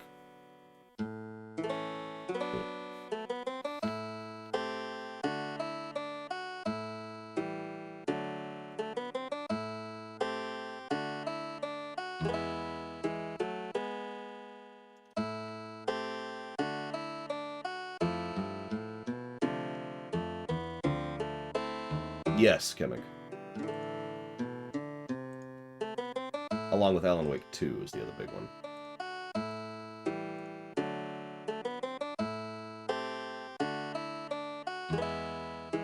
Yeah, some people have already started re-adding games before the Oblivion line to the list. You're awesome, by the way.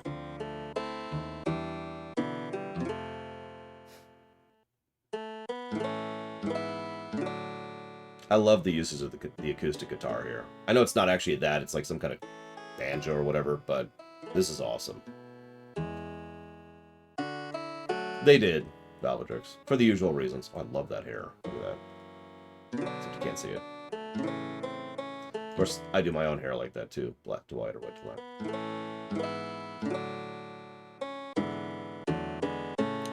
Sure. So I got 3 more, it looks like. Except, do I have... No, I don't. Anyone want to run an MSQQ with me while we listen to this music?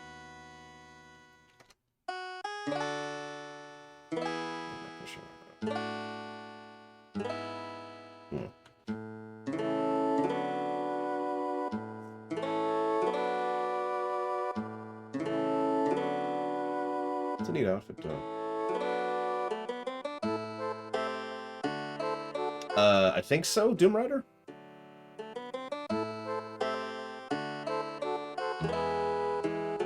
Yeah, you can't do chords, can you, Dust Spider? I think what I love most about this song is an ending song. Most FF ending songs are pretty much universally positive, which is great. I'm actually for that. But this is rather melancholy. That's because this song plays, spoilers, during the portion of the game where the ending is different based on how many people were alive after the final boss fight. So this song plays as we kind of catch up with who's alive, who's not, and see the consequences of all the, the actions of the game, right?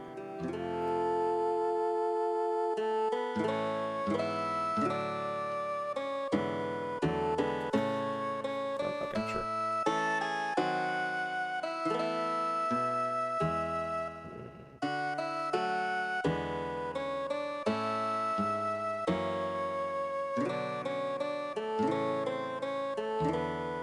else?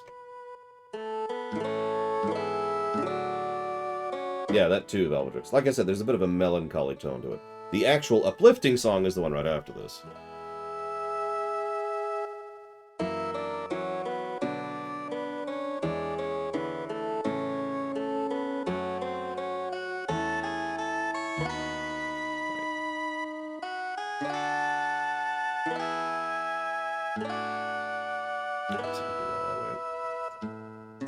I think that's actually it.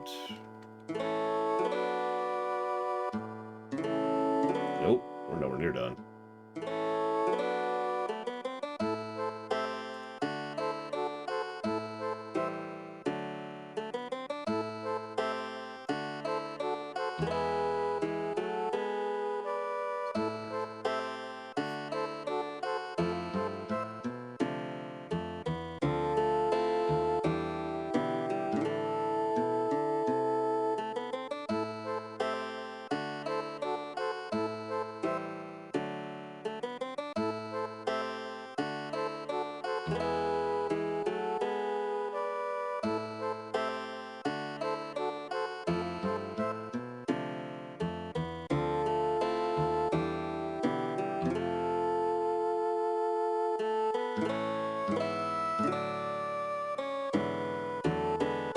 I love the way he uses chords here, I really do. Sorry to gush. I don't have much to say about most of this music, it's a fairly long song, but I love the way he's using chords here. Because he starts off with a single melody, and then he adds chords, while still doing the same melody, just to add a layer of depth to it. I have, Damashi.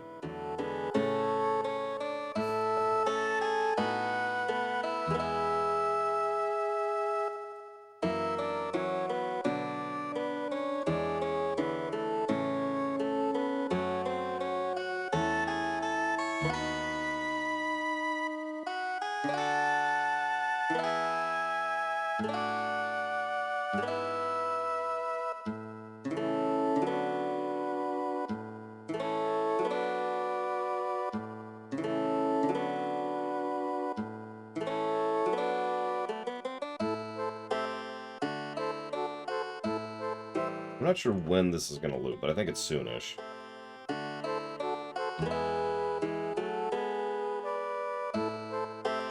Me too, F.N. Craig. Back when I used to do four-job fiestas regularly, that was just, yep, they're dead. Whatever it takes to get to the end. Never did manage that 3 Berserker Samurai run. That was just mean. That was just Grindville. Okay, what am I doing? Getting rid of all these dead abilities.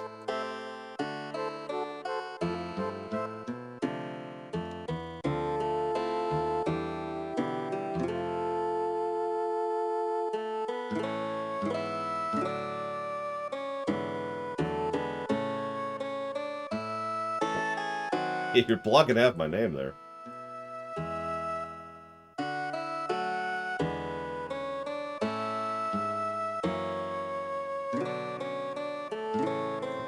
Okay.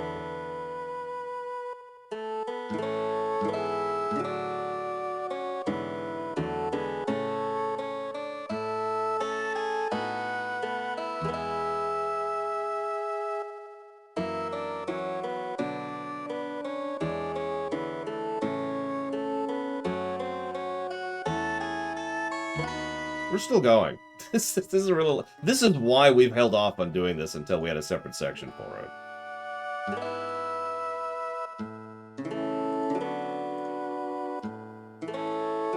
I believe at some point this has got a loop. Hang on a second.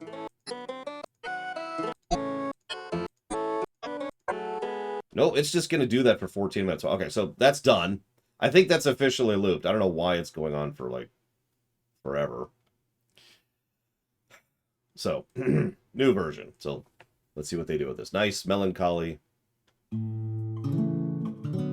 So they're going with that real instrument thing, I can tell immediately. That they've been doing for several of the Pixel remasters.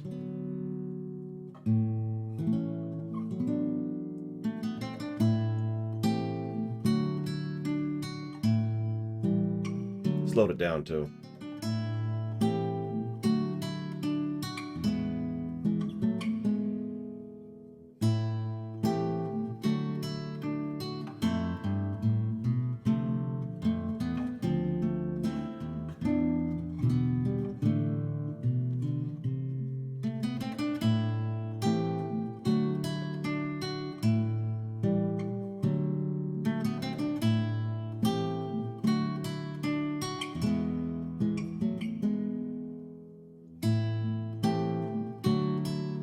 Yeah, definitely melancholic.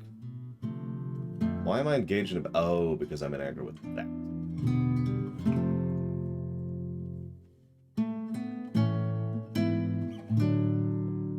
Rex, could you de-engage so I could... this?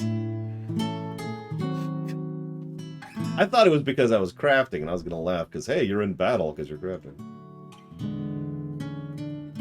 Okay. Looks like we've got healer. Let's just do this. Let's make this easy.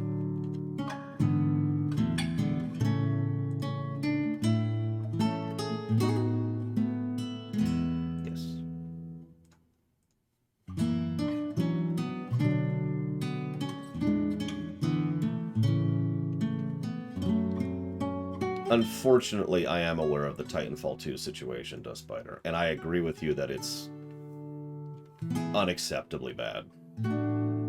So, next section.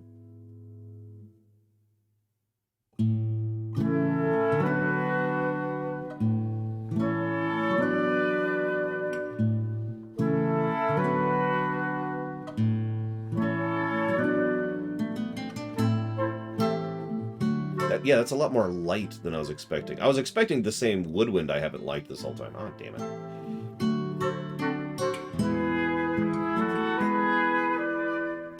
Yeah, no, that works pretty well. Notice there's two of them to basically add a chord to the woodwind side of things.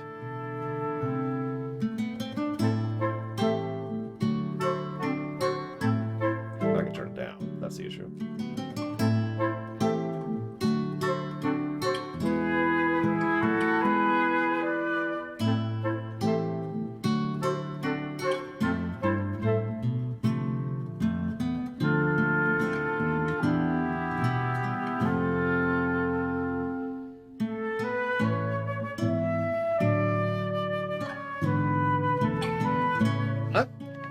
They didn't change much, but they polished a lot of details here, didn't they? They slowed down the guitar. They made its notes drag out a little bit longer. They added the extra layer for the woodwind in the background. They switched which woodwind is playing for this section. This is more like a flute.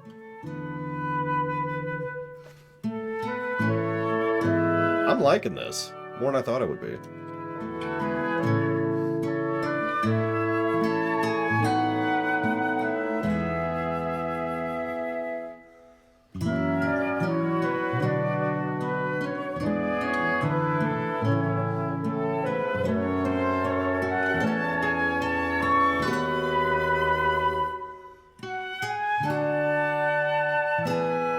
I'm not sure, Mike Tomato. I'm tone deaf. Well, I'm not literally tone deaf. I'm what I usually call tone deaf, which isn't literally tone deaf.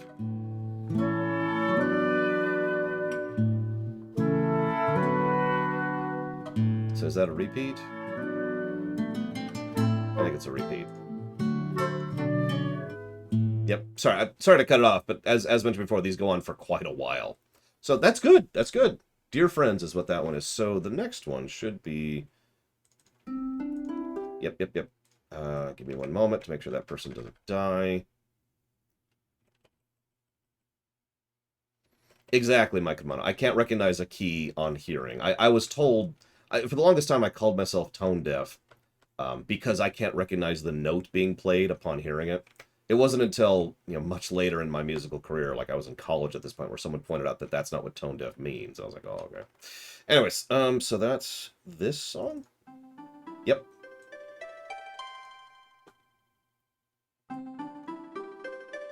Whoop, whoop, whoop, whoop. So this is the Final Fantasy theme, FF5's version of it. Lovely usage of piano. Why is this thing not dead yet? Where's our DPS?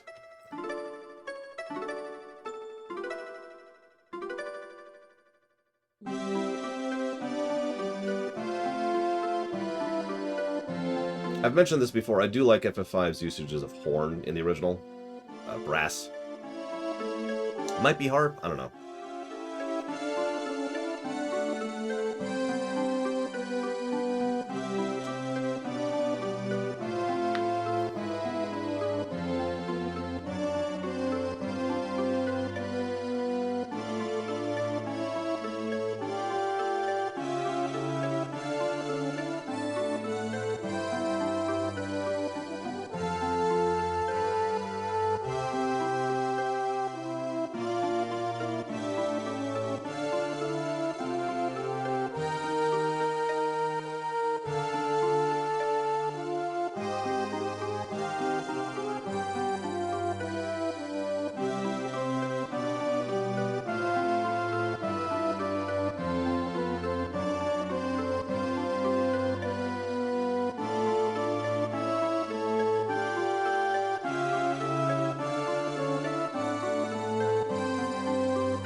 I don't have much to add to this, except that you can tell that he's doing something he's really good at, which is the staircase escalation moment, where he's essentially playing the same theme over and over, he's just adding to it with each iteration. You know, we have the harp, and then we have the brass, and then we have the strings, and then we have the woodwind. But notice how it's not as triumphant as this song usually is. Usually this song is bombastic. Notice how he's pulled it down to be a lot more melancholy, which is very FF5. And then he adds the chime there.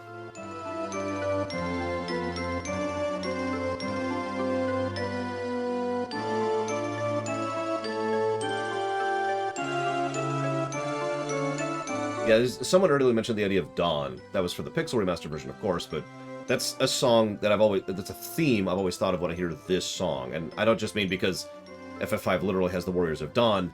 I mean, because that's a major thematic core of FF5. Things have been bad. Now they can start getting better. Just like when I took over the world.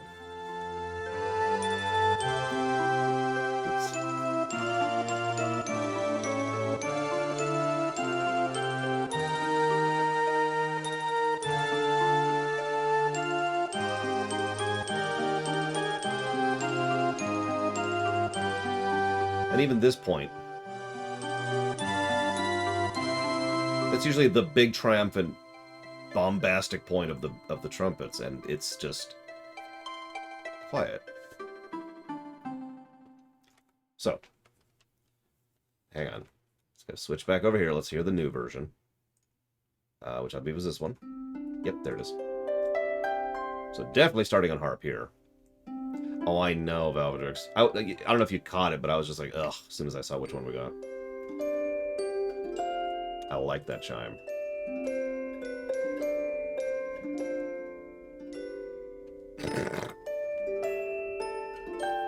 Lol, Lunarith. I can hear it in my head already. I'm just gonna take this hit so I can get that heal off.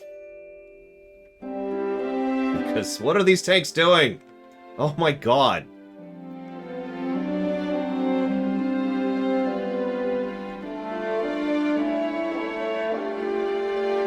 God, I don't want to take over the world, Bullflex. That would be so much work. I would never have time for anything else. Really good. You hear the second layer of brass under that? I know I'm talking, I'm sorry.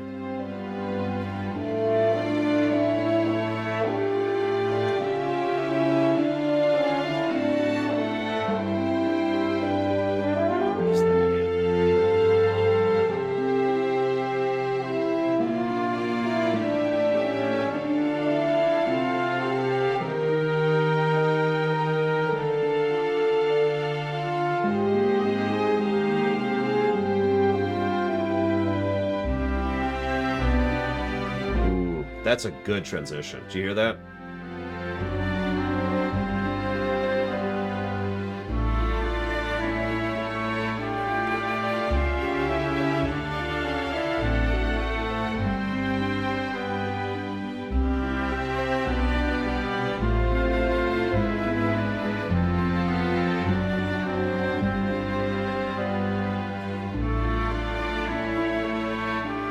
Yeah, Trathan, yeah.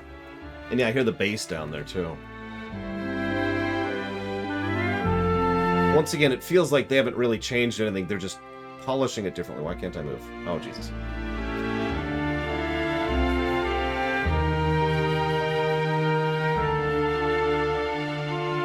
You know what's going to be funny, Blow Up Alex, is if I actually do rate Syndicators positively. At that point, I'll be obligated.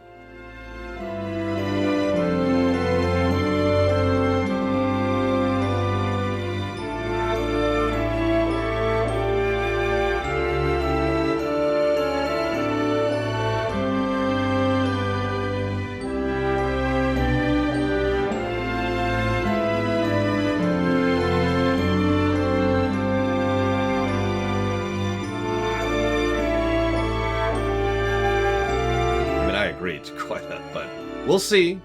I'm not going to prejudge it. Despite what some idiots say in YouTube comments, I don't prejudge games.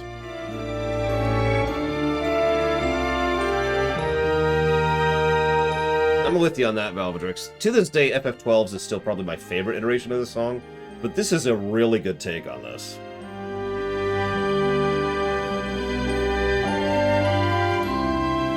Bringing in that woodwind at the last second there. Oh, okay, good stuff, good stuff. I'm so nervous for FF6's soundtrack. I am so nervous. All right, we got another couple months here. So it should be... Yep, okay, thought so. So now we have the uplifting song, which is, give me a second, I gotta find what it's called in the original. It's not called that. This is clearly it. Is it? There it is, A New Origin. There we go. I have to remind myself of that periodically in my kimono. That's like a morale booster thing.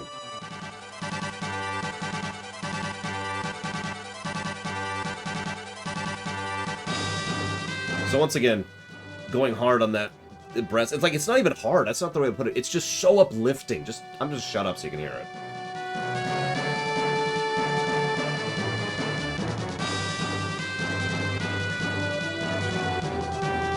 What I'm imagining is a trumpet being accented by the horn works beautifully there.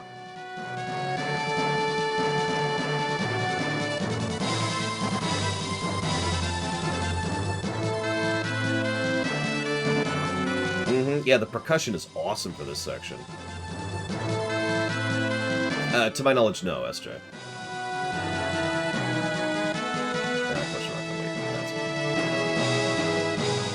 Mr. Red. Oops, that's a tab. Die, Mr. Red! Because I was on the DPS tab.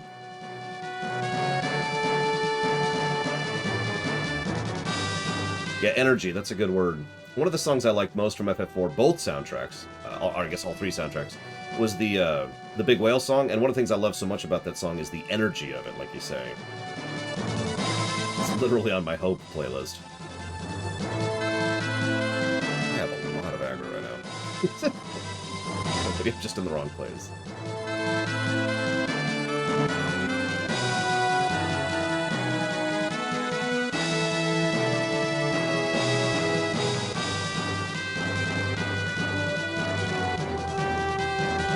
I'm going to skip ahead a little bit, because this is just going to be playing this loop again.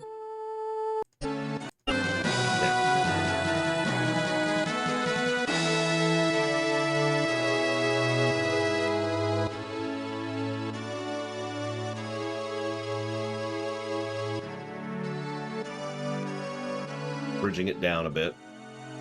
Actually plummeting in terms of energy. Just...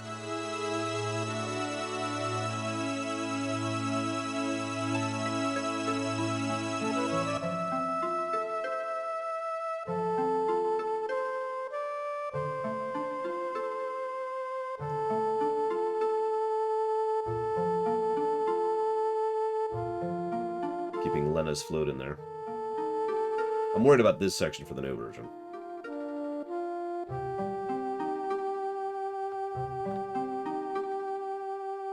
Agreed, Daedalus. I wonder if its story will score different.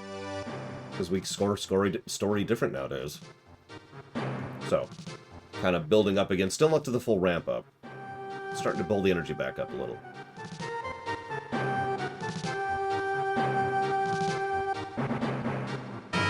Whatever this is.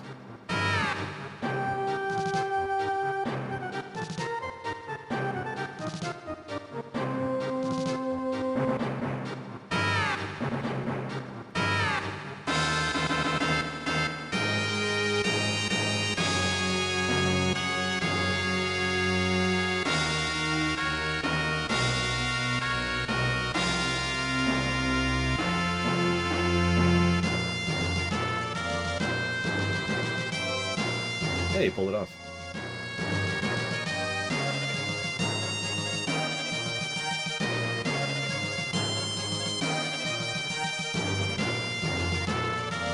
This is part of the ending. Sorry, Daedalus.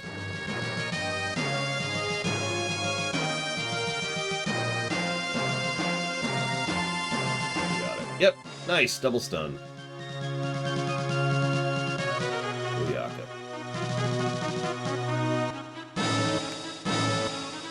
Yeah, this is effectively be the ending. This is what actually plays over the credits.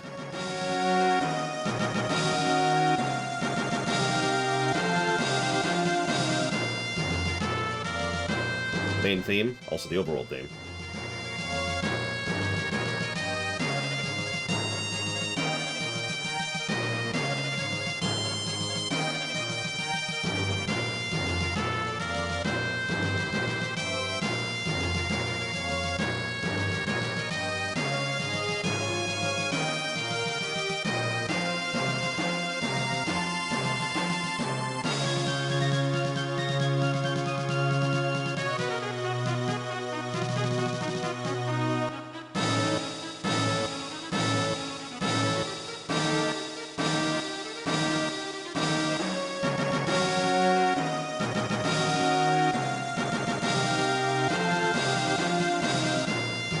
This loops a little bit, so we're going to skip ahead again.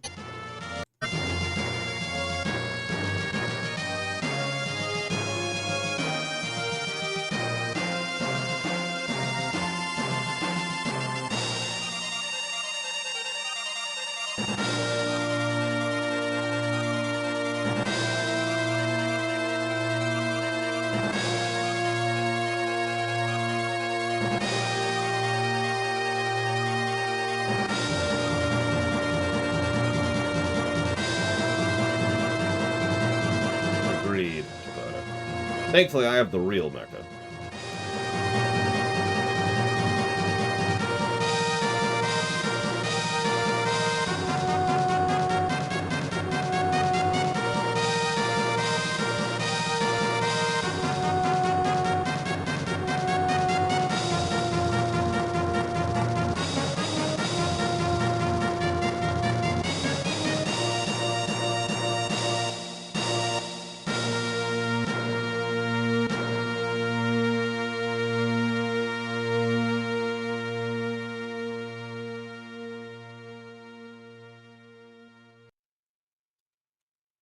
Second here. But yeah, a lot of the Garlean stuff really goes into that over-designed aesthetic, which I'm really not a big fan of.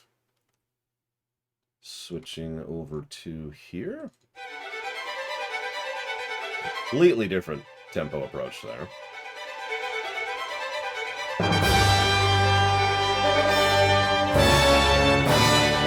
Going hard with the orchestra.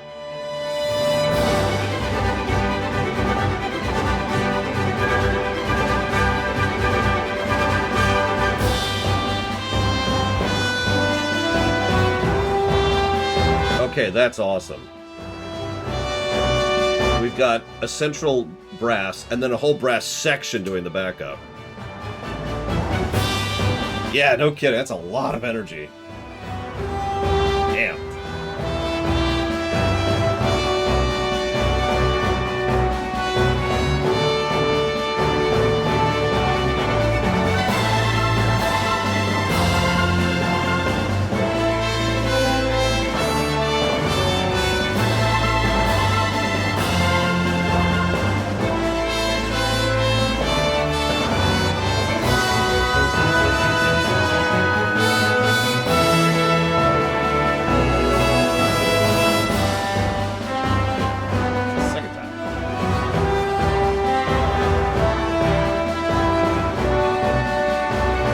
No, that's They even changed which brass was holding the front.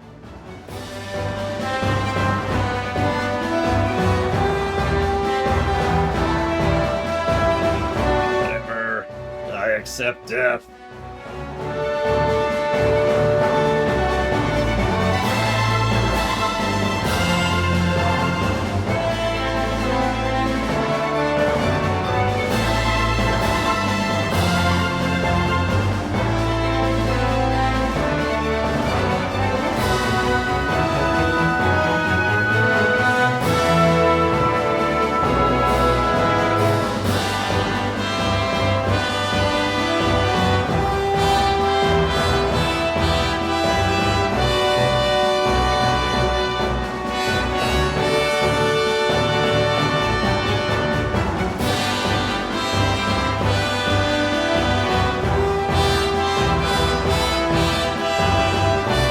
just some of the best brass. My God, listen to that.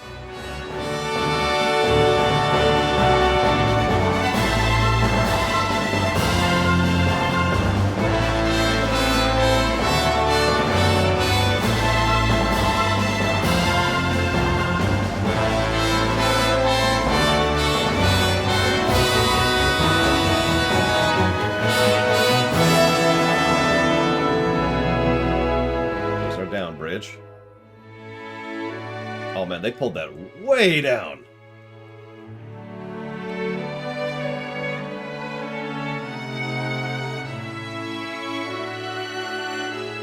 And no, there's no Life 3's Dream Whisperer that I'm aware of. There might be a blue spell that's like that.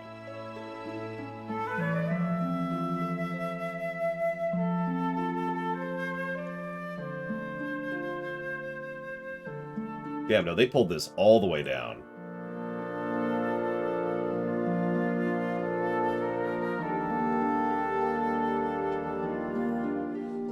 Do you hear how they added the brass in the background to accent? Built up to it, too.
Sorry, that string's harmony is joy.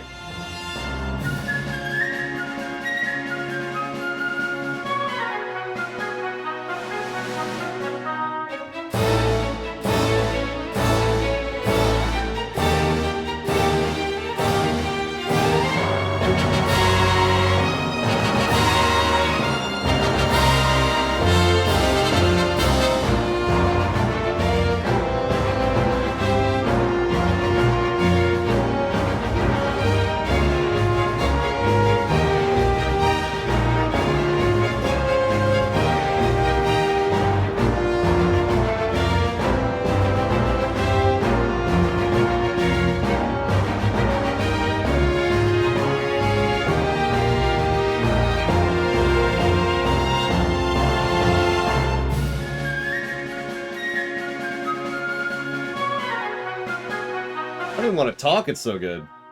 The point and counterpoint, the trade-off in terms of melody. There's a lot of accenting going on, too.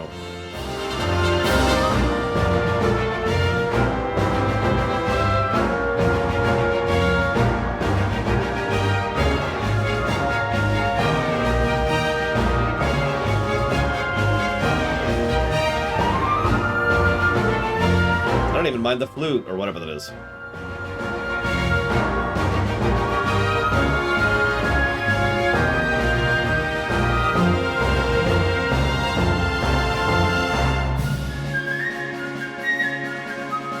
Like a marching flute or something.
God damn, I don't even have words for that.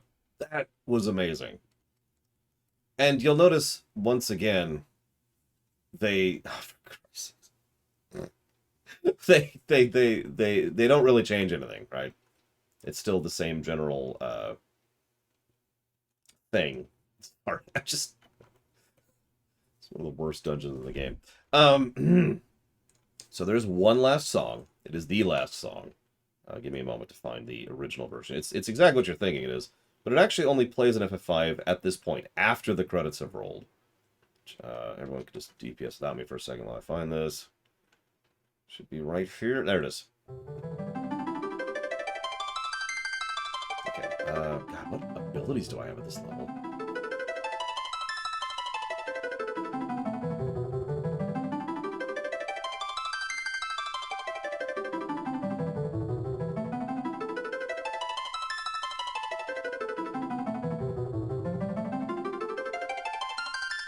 I will admit this is not one of my favorite prelude takes.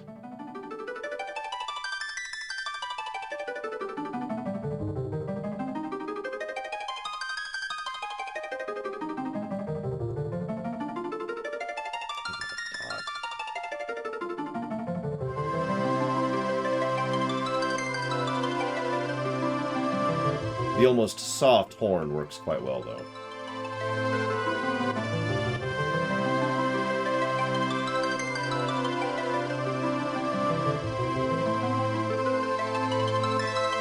I'm not going to bother on trash. Not with this few abilities. I don't think I have an AoE. No, I have an AoE. Never mind.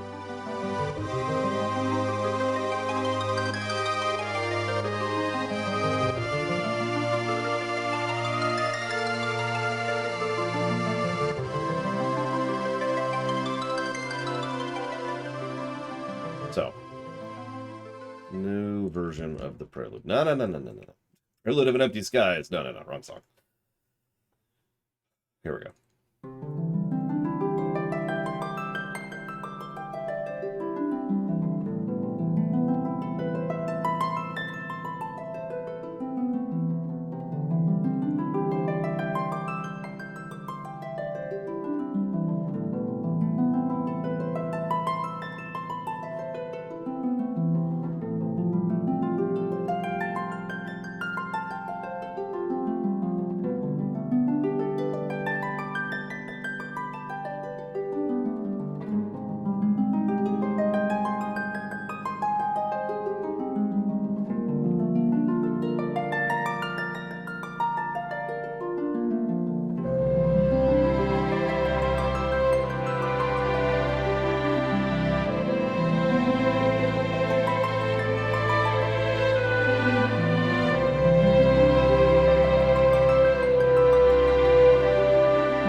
I don't like that woodwind, but I don't think it's terrible, and I love those strings.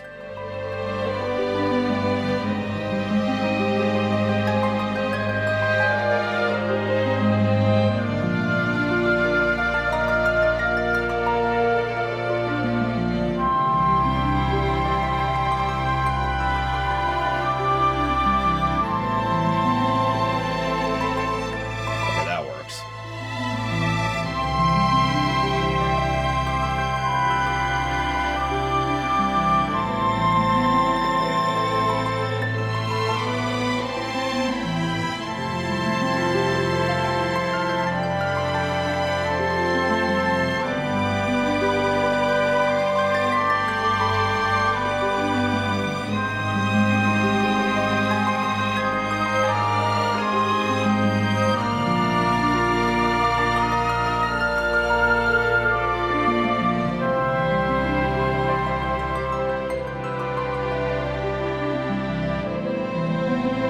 That works better than I thought it would. I still would probably remove the woodwind there, but... And yeah, I agree with Loreweek. The added harmonies underneath that are just beautiful.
Yeah, no, that's really good. That actually might be our best prelude so far. I remember they screwed up a couple of the preludes prior to now. But that's some nice stuff. I'm terrified about 6's. So I love 6's soundtrack, of course I do. But one of the issues I have with 6 is they have a specific, I think it is a woodwind, which is a little bit too piercing. It plays during the prelude song and it plays during Realm's theme. And I think there's a couple other points, but those are the two big ones. And as a consequence, I've never really cared for it as much as like 4's prelude or 7's prelude, for example. Here, I can actually demonstrate what I'm hearing. There's a bit of a noise warning, but I will demonstrate what I mean if you give me the... Everyone, carry my DPS for me. I'm doing the important job of not DPSing. Very important, very important. Let's see here. Where's my FF6 music? Should be right here. There it is.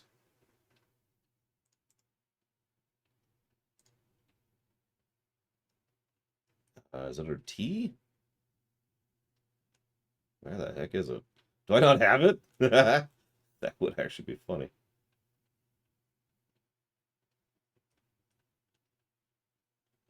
I mean, we'll be listening to it in a few months, hopefully. Ah, screw it. Oh yeah, 6, I know I've already said this 1,000 times. I'm terrified about the pixel remaster of 6's soundtrack.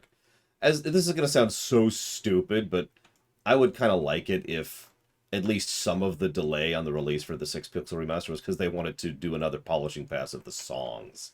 So let's be honest, that's one of the major things they're changing, right? Screw it. We'll just hit YouTube.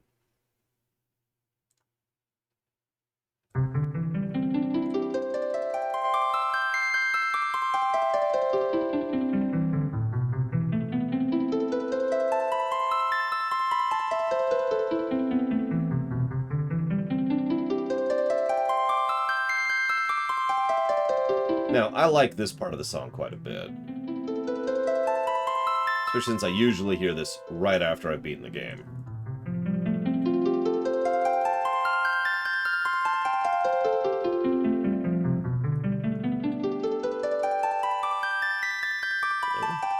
Oh, right, I'm not a healer. Wake up, Lord.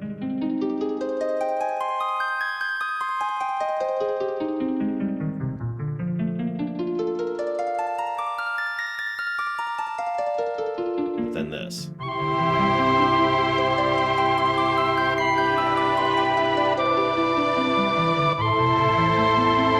That's not terrible, but you can see why that bothers me a bit, right?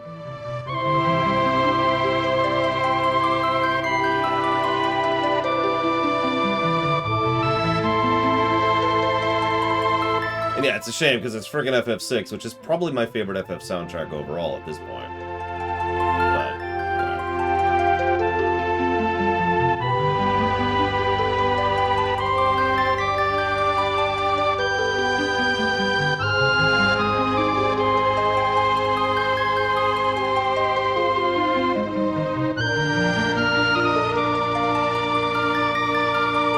yeah, like I said, 4 and 7 kind of fight it out for my favorite preludes overall. And Valvagic's like, but you didn't like 4s. No, I mean the original 4s. Yeah, 4 SNES.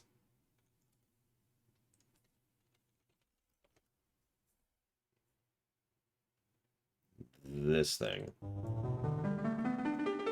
That's not it. Is this it? That's not it either. Where's the... There it is. There it is. Sorry.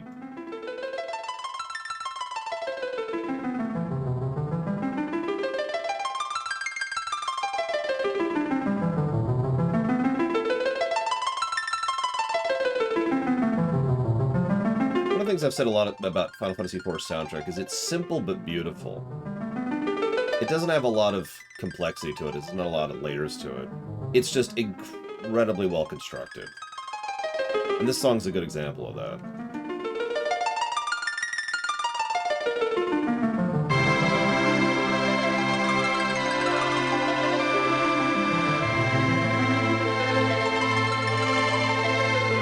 Yeah, good way to put that, Monobrown.